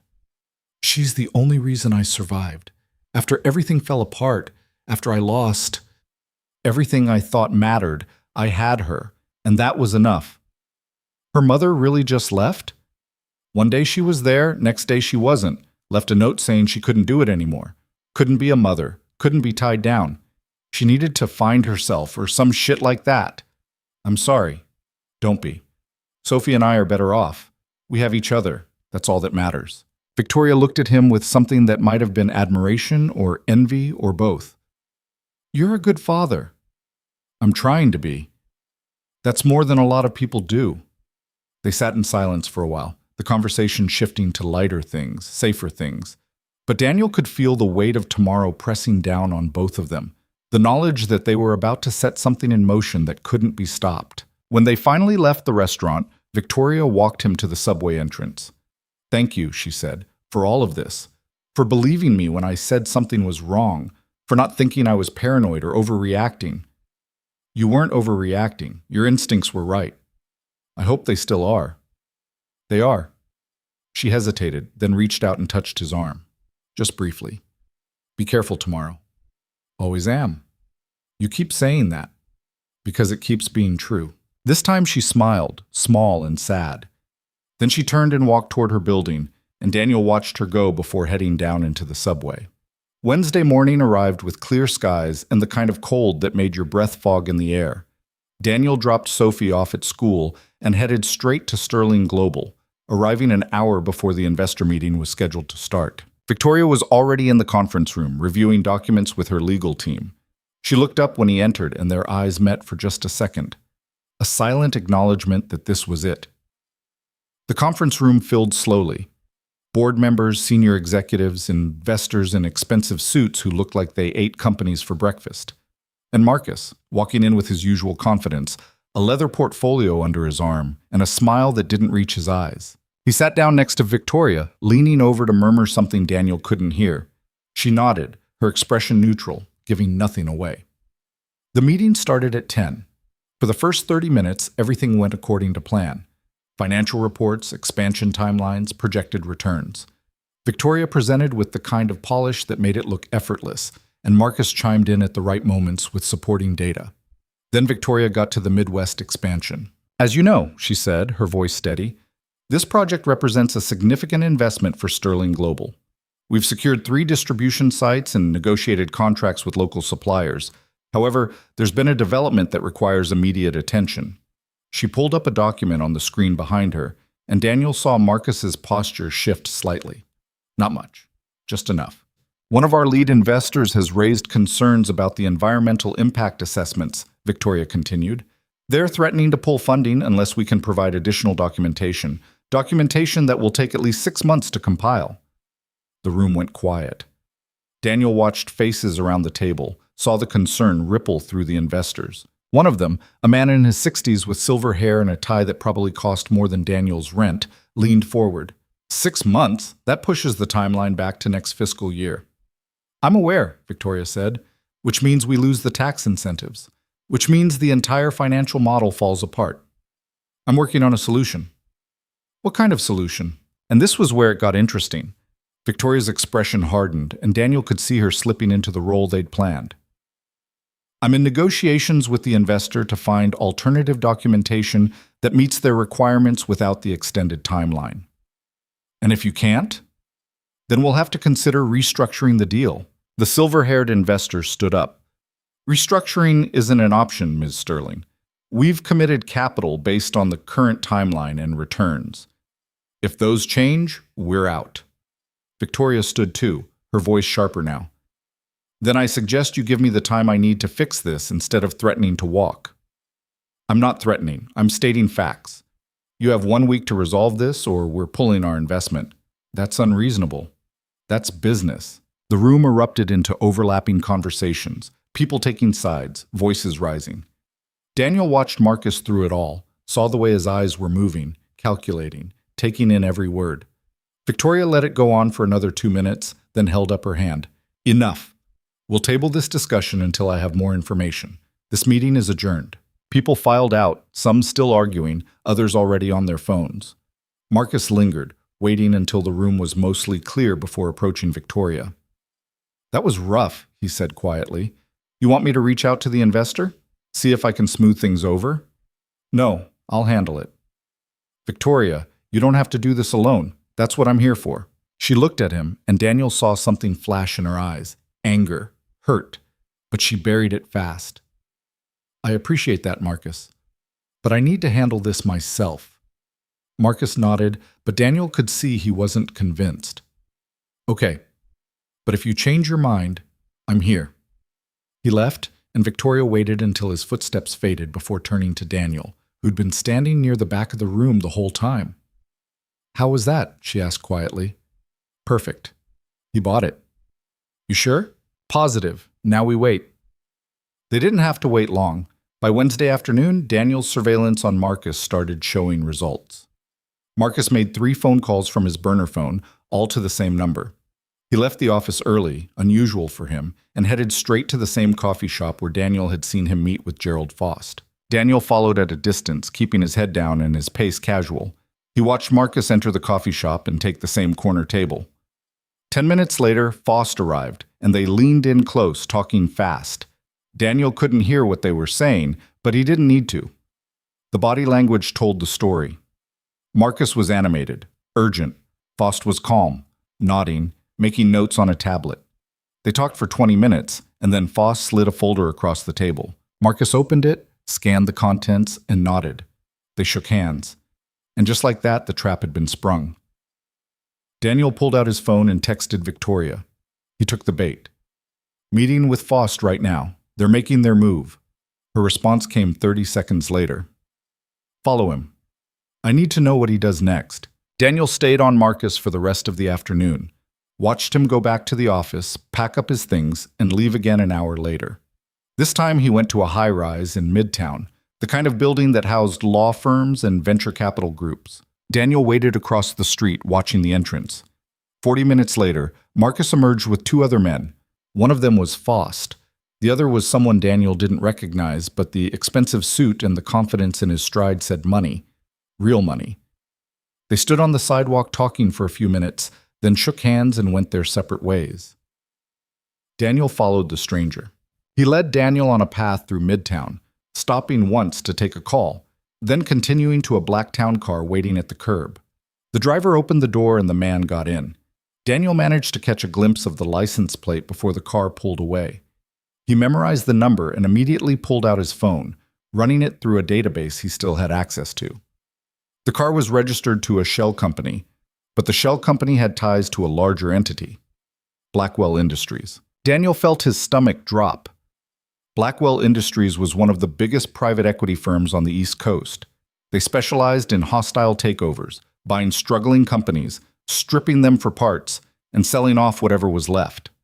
They were ruthless, efficient, and exactly the kind of people who'd pay Marcus to sabotage Sterling Global from the inside. He called Victoria immediately. "We have a problem," he said when she answered. "What kind of problem?" "The kind that's bigger than Marcus. He's not working alone. He's working for Blackwell Industries." There was silence on the other end, and Daniel could practically hear her mind racing. "Blackwell," she said quietly. "They tried to buy me out 3 years ago. I turned them down. Looks like they didn't take it well. If Blackwell is behind this, they're not just trying to sabotage the expansion. They're trying to tank the whole company so they can buy it for pennies on the dollar. That's exactly what they're doing." Victoria's voice went cold. "Then we stop them." "How?" "I don't know yet, but we have 2 days before that investor deadline. 2 days to figure out how to turn this around." Daniel leaned against a building, watching people rush past him on the sidewalk. "We need leverage, something that makes Blackwell back off before they can make their move." "What kind of leverage?" "The kind that proves what they're doing is illegal. Corporate espionage, fraud, something that'll get them investigated and shut them down before they can hurt you." "And how do we get that?" Daniel thought about Marcus's office, about the emails and the flash drive he'd photographed. "We already have some of it, but we need more. We need proof that Blackwell hired Marcus. Direct communication, money trails, something that connects the dots in a way that can't be denied. Marcus won't just hand that over. No, but he might lead us to it." Victoria was quiet for a moment. "What are you thinking?" "I'm thinking we push Marcus harder, make him panic. People make mistakes when they're panicking, and mistakes leave trails." "How do we make him panic?" Daniel smiled, though there was no humor in it. "We tell him the deal's back on, that you found a way to fix the investor problem and the expansion's moving forward. If he thinks he's about to lose his window, he'll move fast. And when he moves, we'll be watching." "That's risky." "Yeah, it is. But you think it'll work?" "I think it's our best shot." Victoria took a breath. "Okay, let's do it. I'll need you to make the announcement tomorrow morning. Big, public, confident. Make it look like you pulled off a miracle." "I can do that." "Good. And Victoria?" "Yeah?" "Whatever happens next, stay close to people you trust. If Blackwell realizes we're on to them, they might try something desperate." "You think they'd come after me?" "I think desperate people do desperate things. So yeah, be careful." "I will. You too." Daniel hung up and stood there for a moment, watching the city move around him. He'd just set in motion something that could either save Victoria's company or blow up in both their faces. He hoped like hell it was the former. That night, Daniel couldn't sleep. He lay in bed staring at the ceiling, his mind running through every possible scenario, every way this could go wrong. Around 2 in the morning, he gave up and went to the kitchen, pouring himself a glass of water and sitting at the table. His phone buzzed with a message. It was from Victoria. "Can't sleep either." He typed back, "Worried about tomorrow, worried about everything." Daniel stared at the screen, then called her. She picked up on the first ring. "Hey," she said quietly. "Hey, you okay?" "I don't know. I keep thinking about what happens if this doesn't work. If Blackwell wins, if I lose everything." "You won't. You don't know that." "No, but I believe it. And you should too." There was silence, and then he heard her breathe out slowly. "Why do you have so much faith in me? You barely know me." "I know enough. I know you built a company from nothing. I know you're smart, tough, and you don't quit. That's more than most people have. And if it's not enough, then we figure out what comes next. But we're not there yet. Victoria laughed softly, and it sounded like she was crying a little too. Thank you, Daniel, for everything. I don't know what I would have done if you hadn't shown up. You would have figured it out. You always do. Maybe. But I'm glad I didn't have to do it alone. They stayed on the phone for a while longer, talking about nothing important, just filling the silence with words that made the night feel a little less heavy. And when they finally hung up, Daniel felt something shift in his chest. He cared about her, not just because she'd hired him, not just because he owed her for the past, but because she was someone worth caring about, and that scared him more than anything Blackwell could throw at them. Thursday morning came with the kind of brightness that felt almost offensive, given how little sleep Daniel had gotten. He went through the motions of making Sophie breakfast, packing her lunch, getting her ready for school, all while his mind was already 6 hours ahead at Sterling Global.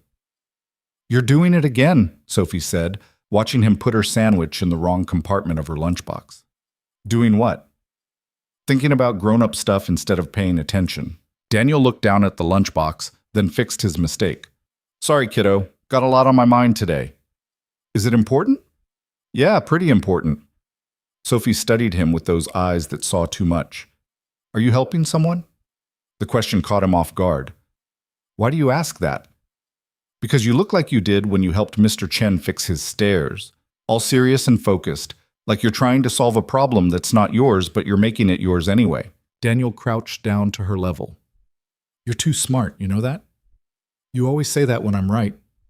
"Because you always are." He brushed a strand of hair out of her face. "Yeah, I'm helping someone who needs it." "Then I hope it works out." "Me too." She hugged him tight, and he held on a second longer than usual, drawing strength from the weight of her small arms around his neck. Whatever happened today, whatever went down at Sterling Global, he had to make sure he came back to this. To her. He dropped her at school and headed straight into Manhattan. Victoria's announcement was scheduled for 9:30. Daniel arrived at Sterling Global at 8:45 and went directly to her office. She was standing at the window again, but this time she turned when he entered. She looked different, sharper, like she'd used the sleepless night to hone herself into something harder. "Ready?" he asked. "As ready as I'll ever be." "You remember what to say?" "Every word." She walked over to her desk and picked up a folder. "The fabricated documentation is here. Environmental assessments that don't actually exist but look legitimate enough to buy us time. If Marcus checks, and he will, it'll hold up to surface scrutiny." "Good. What about the investors?" "I called the lead investor last night, told him I had a solution. He's skeptical but willing to listen. He doesn't know it's fake. He knows the timeline is aggressive. But he also knows I don't make promises I can't keep, so he's giving me the benefit of the doubt." Daniel nodded. "Once you make the announcement, Marcus is going to move fast. He'll contact Blackwell, tell them the window's closing. That's when we'll get our proof. And you'll be watching.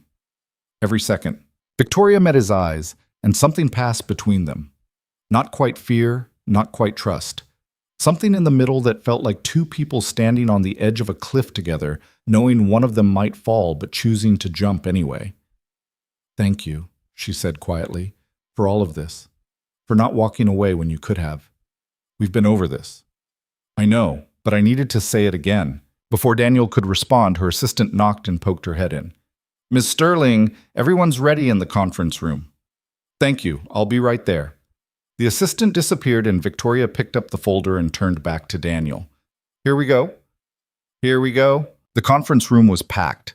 Board members, executives, the same investors from yesterday's meeting, and Marcus sitting in his usual spot near the front, his expression carefully neutral. Daniel stood in the back, arms crossed, watching everything. Victoria walked to the head of the table and set down her folder with a deliberate thud that got everyone's attention. "Thank you all for coming on short notice," she said, her voice clear and commanding. "I know yesterday's meeting ended on a difficult note. The environmental concerns raised by our lead investor were significant, and I want to address them directly." The room was silent. Daniel watched Marcus lean forward slightly, his focus absolute.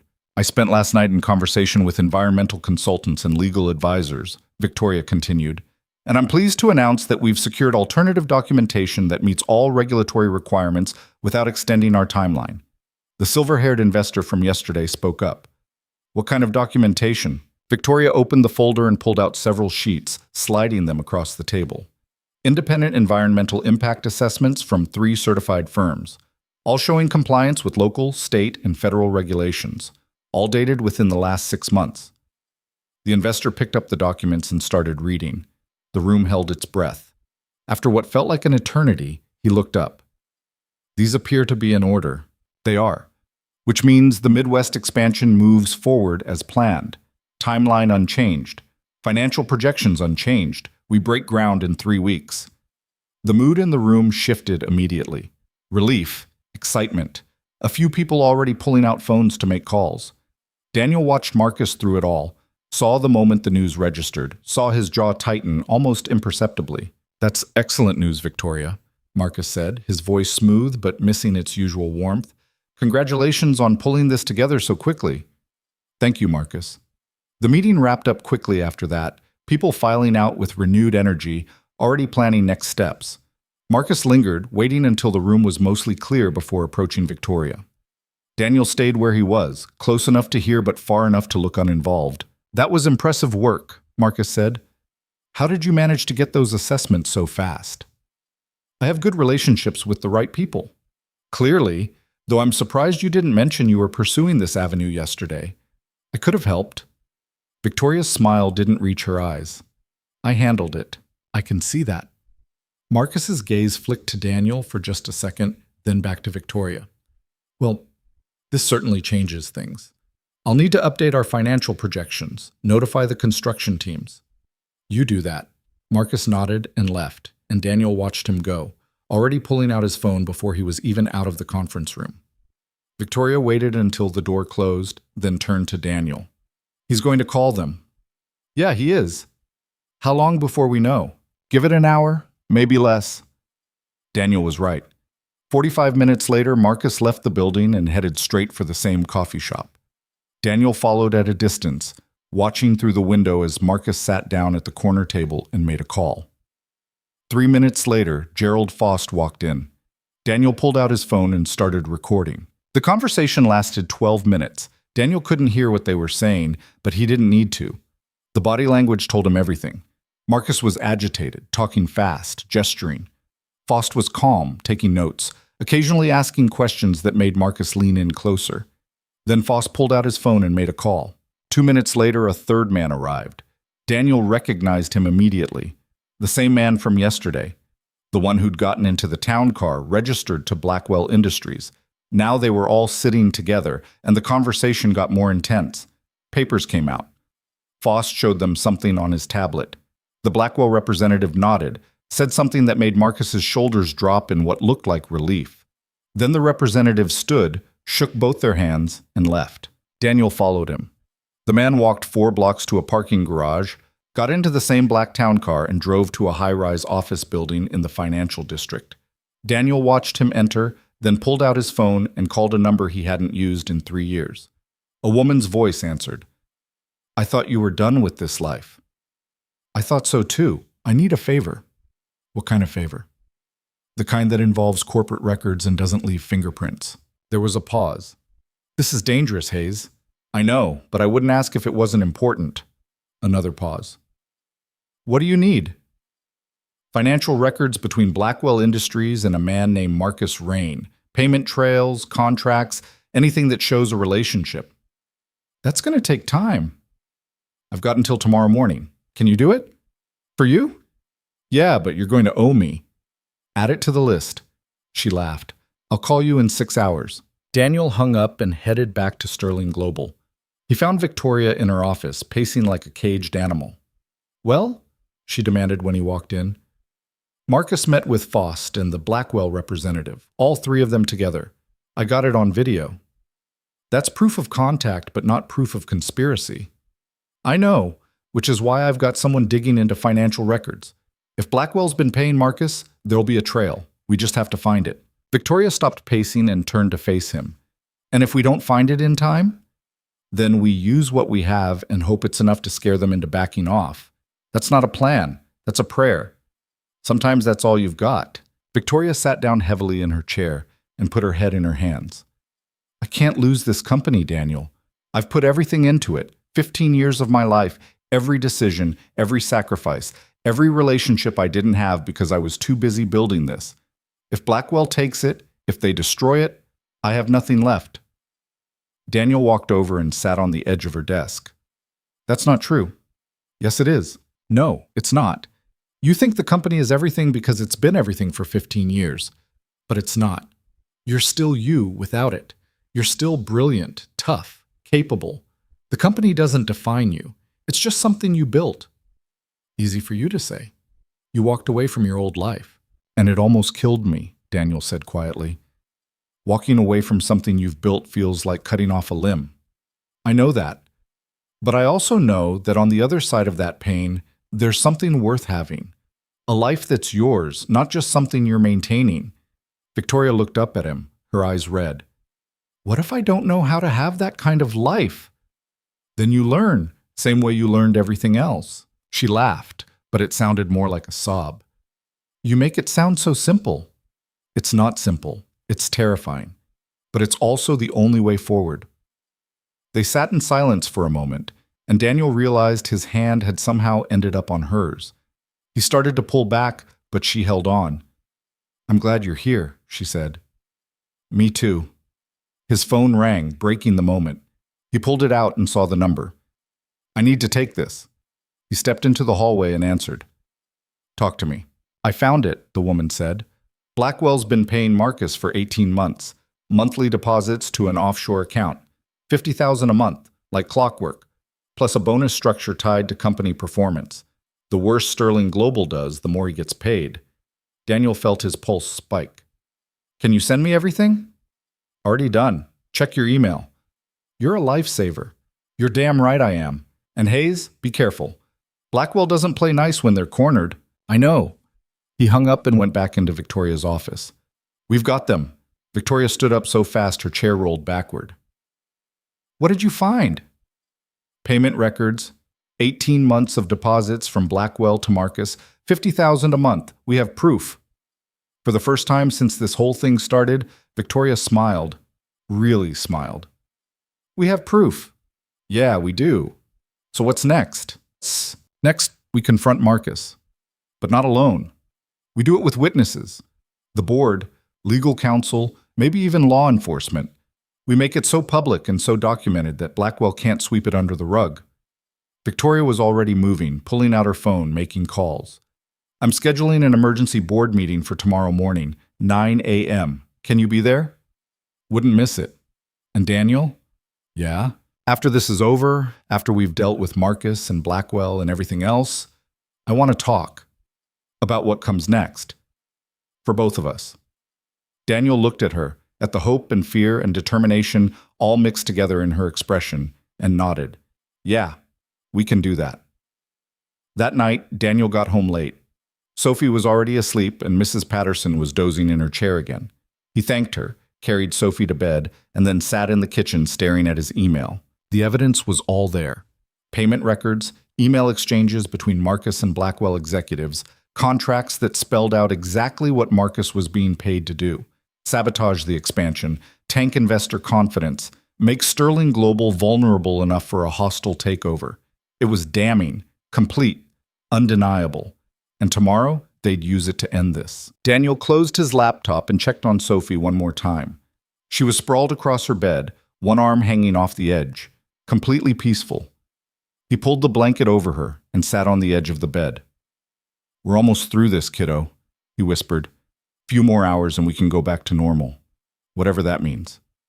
She stirred slightly but didn't wake. Daniel sat there for a long time, watching her breathe, and thought about Victoria's question. What came next? For the first time in 8 years, he didn't have an answer. Friday morning arrived cold and clear. Daniel got Sophie ready for school, dropped her off with a kiss and a promise to pick her up on time, then headed into the city. The emergency board meeting was scheduled for 9, but Daniel arrived at 8 to help Victoria prepare. They went over the evidence one more time, made sure every document was in order, every piece of proof airtight. At 8:45, the board members started arriving. Serious faces, expensive suits, people who knew something big was about to happen, but not what. Marcus arrived at 8:50, looking calm and composed, and took his usual seat. At 9 exactly, Victoria stood at the head of the table. "Thank you all for coming on such short notice," she said.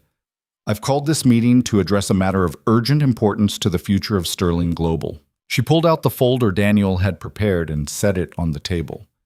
For the past 18 months, someone within this company has been engaged in corporate espionage, feeding confidential information to an outside entity with the goal of sabotaging our operations and facilitating a hostile takeover. The room went dead silent. That person is Marcus Rain. Every head turned toward Marcus. He didn't move, didn't react, just sat there with the same calm expression he'd worn when he walked in. "That's a serious accusation, Victoria," he said quietly. "I hope you have proof." "I do." Victoria opened the folder and started distributing documents. Financial records showing monthly payments from Blackwell Industries to an offshore account in your name. Email correspondence between you and Blackwell executives discussing Sterling Global's vulnerabilities, and surveillance footage of you meeting with Blackwell representatives to coordinate your activities. Marcus picked up the documents in front of him and scanned them.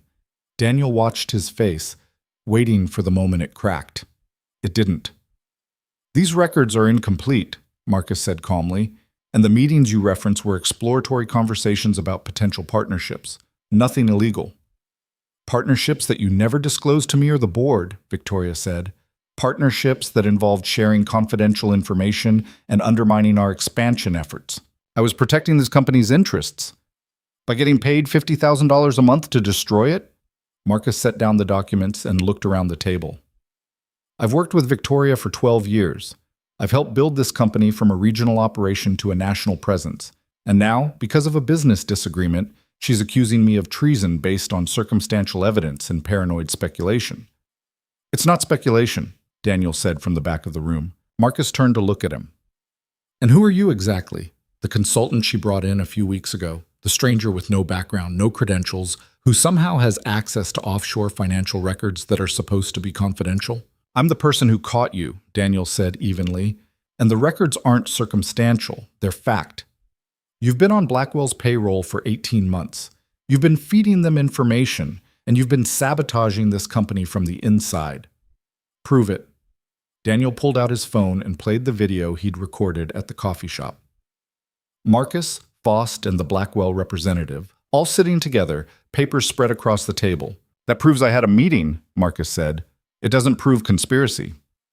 "Then how do you explain the payments?" Victoria demanded. "Consulting fees. Blackwell approached me months ago about potentially joining their firm. We've been in discussions. Discussions that involved you sharing Sterling Global's confidential expansion plans. I shared nothing that wasn't already public knowledge." Victoria's hands were shaking now, and Daniel could see her struggling to keep her composure. Marcus was good, better than they'd anticipated. He had an answer for everything, a plausible explanation that would create just enough doubt. But Daniel had one more card to play. "What about the flash drive in your office?" he said. Marcus went very still. "The one you keep in a lockbox behind your books. The one with encrypted files containing Sterling Global's financial projections, investor contracts, and internal communications." "I don't know what you're talking about." "Yes, you do. Because I found it, and I copied it." The color drained from Marcus's face. "You broke into my office?" "I investigated a suspected security breach, and I found evidence of corporate espionage." Daniel looked at Victoria. "The flash drive contains emails between Marcus and Blackwell that spell out the entire plan. Timeline, targets, payment structure, everything." Marcus stood up, his calm finally cracking. "You had no right." "I had every right," Victoria said, her voice like ice. "This is my company, and you tried to destroy it. I built this company with you, and then you sold it out the moment someone offered you a better deal." Marcus looked around the table, seeing the expressions on the board members' faces. Shock, disgust. No one was on his side anymore. "This isn't over," he said quietly. "Yes, it is," Victoria said. "You're fired, effective immediately. Security will escort you out.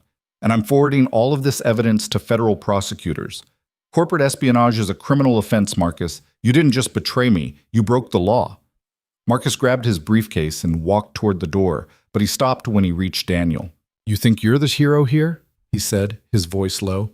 "You're just another mercenary. Another gun for hire. The only difference between you and me is I was honest about what I wanted." "No," Daniel said. "The difference is I know the difference between loyalty and a paycheck. You never did." Marcus stared at him for a long moment, then walked out. The room stayed silent for a full minute after he left. Then one of the board members spoke up. "Victoria, I think I speak for everyone when I say we support whatever actions you need to take to protect this company." The other board members nodded in agreement. "Thank you," Victoria said quietly. "I appreciate that.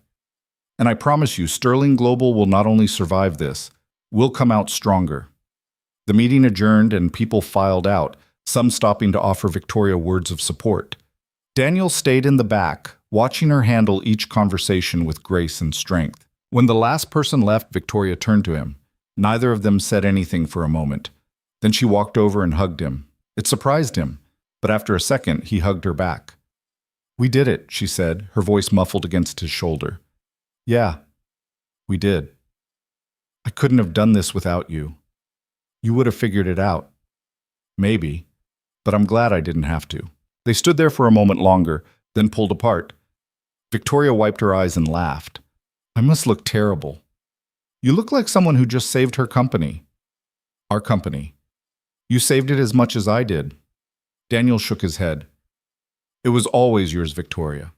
I just helped you protect it." "Still, thank you." "You're welcome." Victoria looked at him, and he saw something shift in her expression, something uncertain but hopeful. "What you said before, about what comes next, did you mean it?" "Yeah, I did." "Good.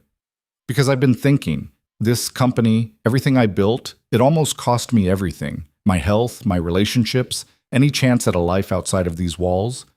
And I realized something while we were fighting Marcus. I don't want to spend the next 15 years the same way I spent the last 15. What do you want?" "I want balance. I want to run a company I'm proud of, but I also want a life that matters beyond quarterly earnings and expansion plans. And I think maybe you could help me figure out what that looks like." Daniel felt his chest tighten. "Victoria, I'm not asking for anything you're not ready to give," she said quickly. "I know you have Sophie. I know your life is complicated. But maybe we could figure out something. A partnership. Not like the job I offered you before. Something different, something equal." Daniel thought about Sophie, about the life they'd built, about all the reasons this was complicated and messy and probably a terrible idea. Schwartz. Then he thought about the way Victoria had looked at him during that first meeting, the way she'd trusted him when she had no reason to, the way she'd stood in front of her board and fought for her company with everything she had. "I have one condition," he said. "Name it." "Sophie comes first. Always. No matter what. If something comes up with her, if she needs me, everything else stops." Victoria didn't hesitate. "Of course. I wouldn't expect anything else." "Then, yeah, let's figure something out." She smiled, and it was the first genuine, unguarded smile he'd seen from her. "Okay? Okay.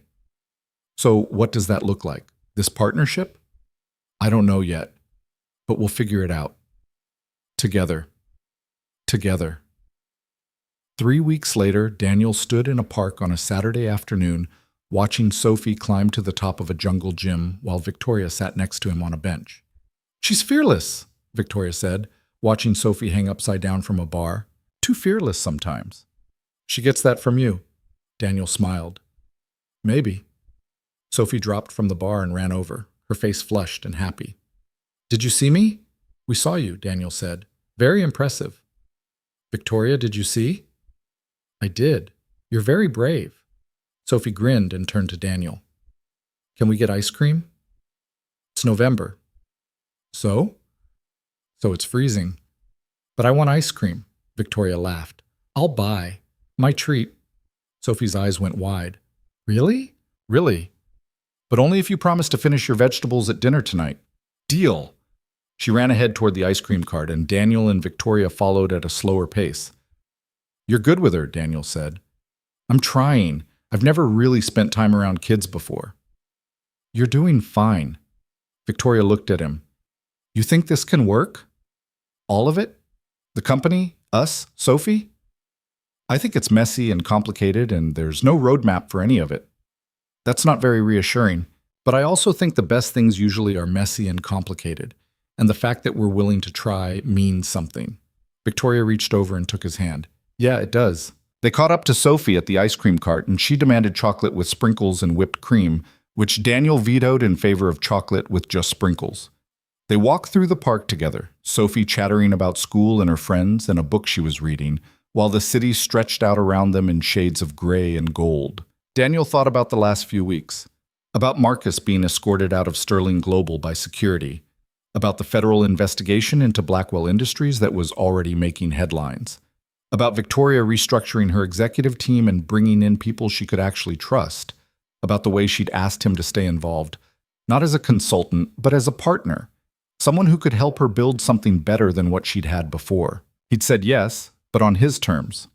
Limited hours, flexibility for Sophie, no more secrets, no more living in the shadows. And Victoria had agreed without hesitation. It wasn't perfect. There were still late nights and complicated conversations and moments when Daniel wondered if he'd made the right choice. But there were also moments like this, walking through a park with his daughter and a woman who was starting to feel like more than just someone he'd helped. Dad? Sophie said, pulling him out of his thoughts. Yeah, kiddo? I like her. You like who?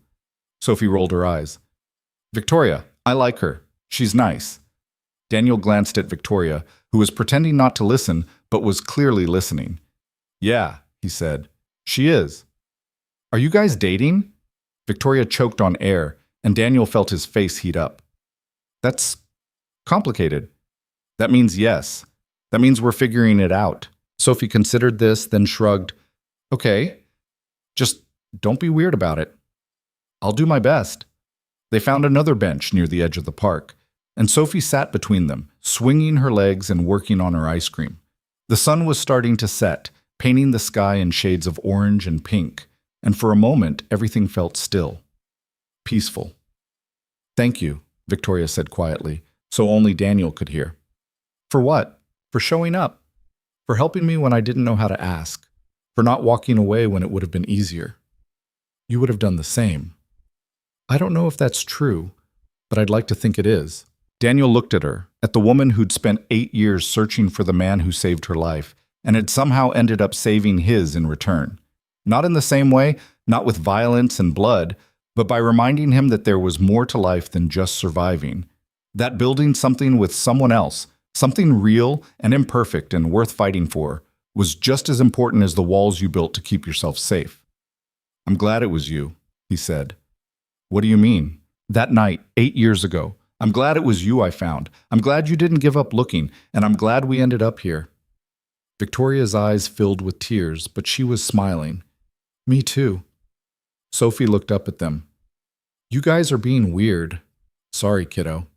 It's okay. The good kind of weird.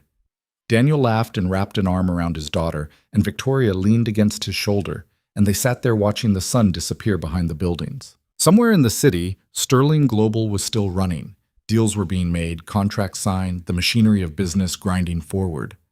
But here, in this moment, none of that mattered. What mattered was that Daniel Hayes had finally stopped running from his past and started building a future. What mattered was that Victoria Sterling had learned that the most valuable things in life couldn't be bought, only earned. And what mattered most was that Sophie, with her 2 smart observations and her fearless heart, had 2 people in her corner who would fight like hell to make sure she grew up knowing she was loved. It wasn't the ending either of them had expected, but it was the one they'd chosen. And that made all the difference.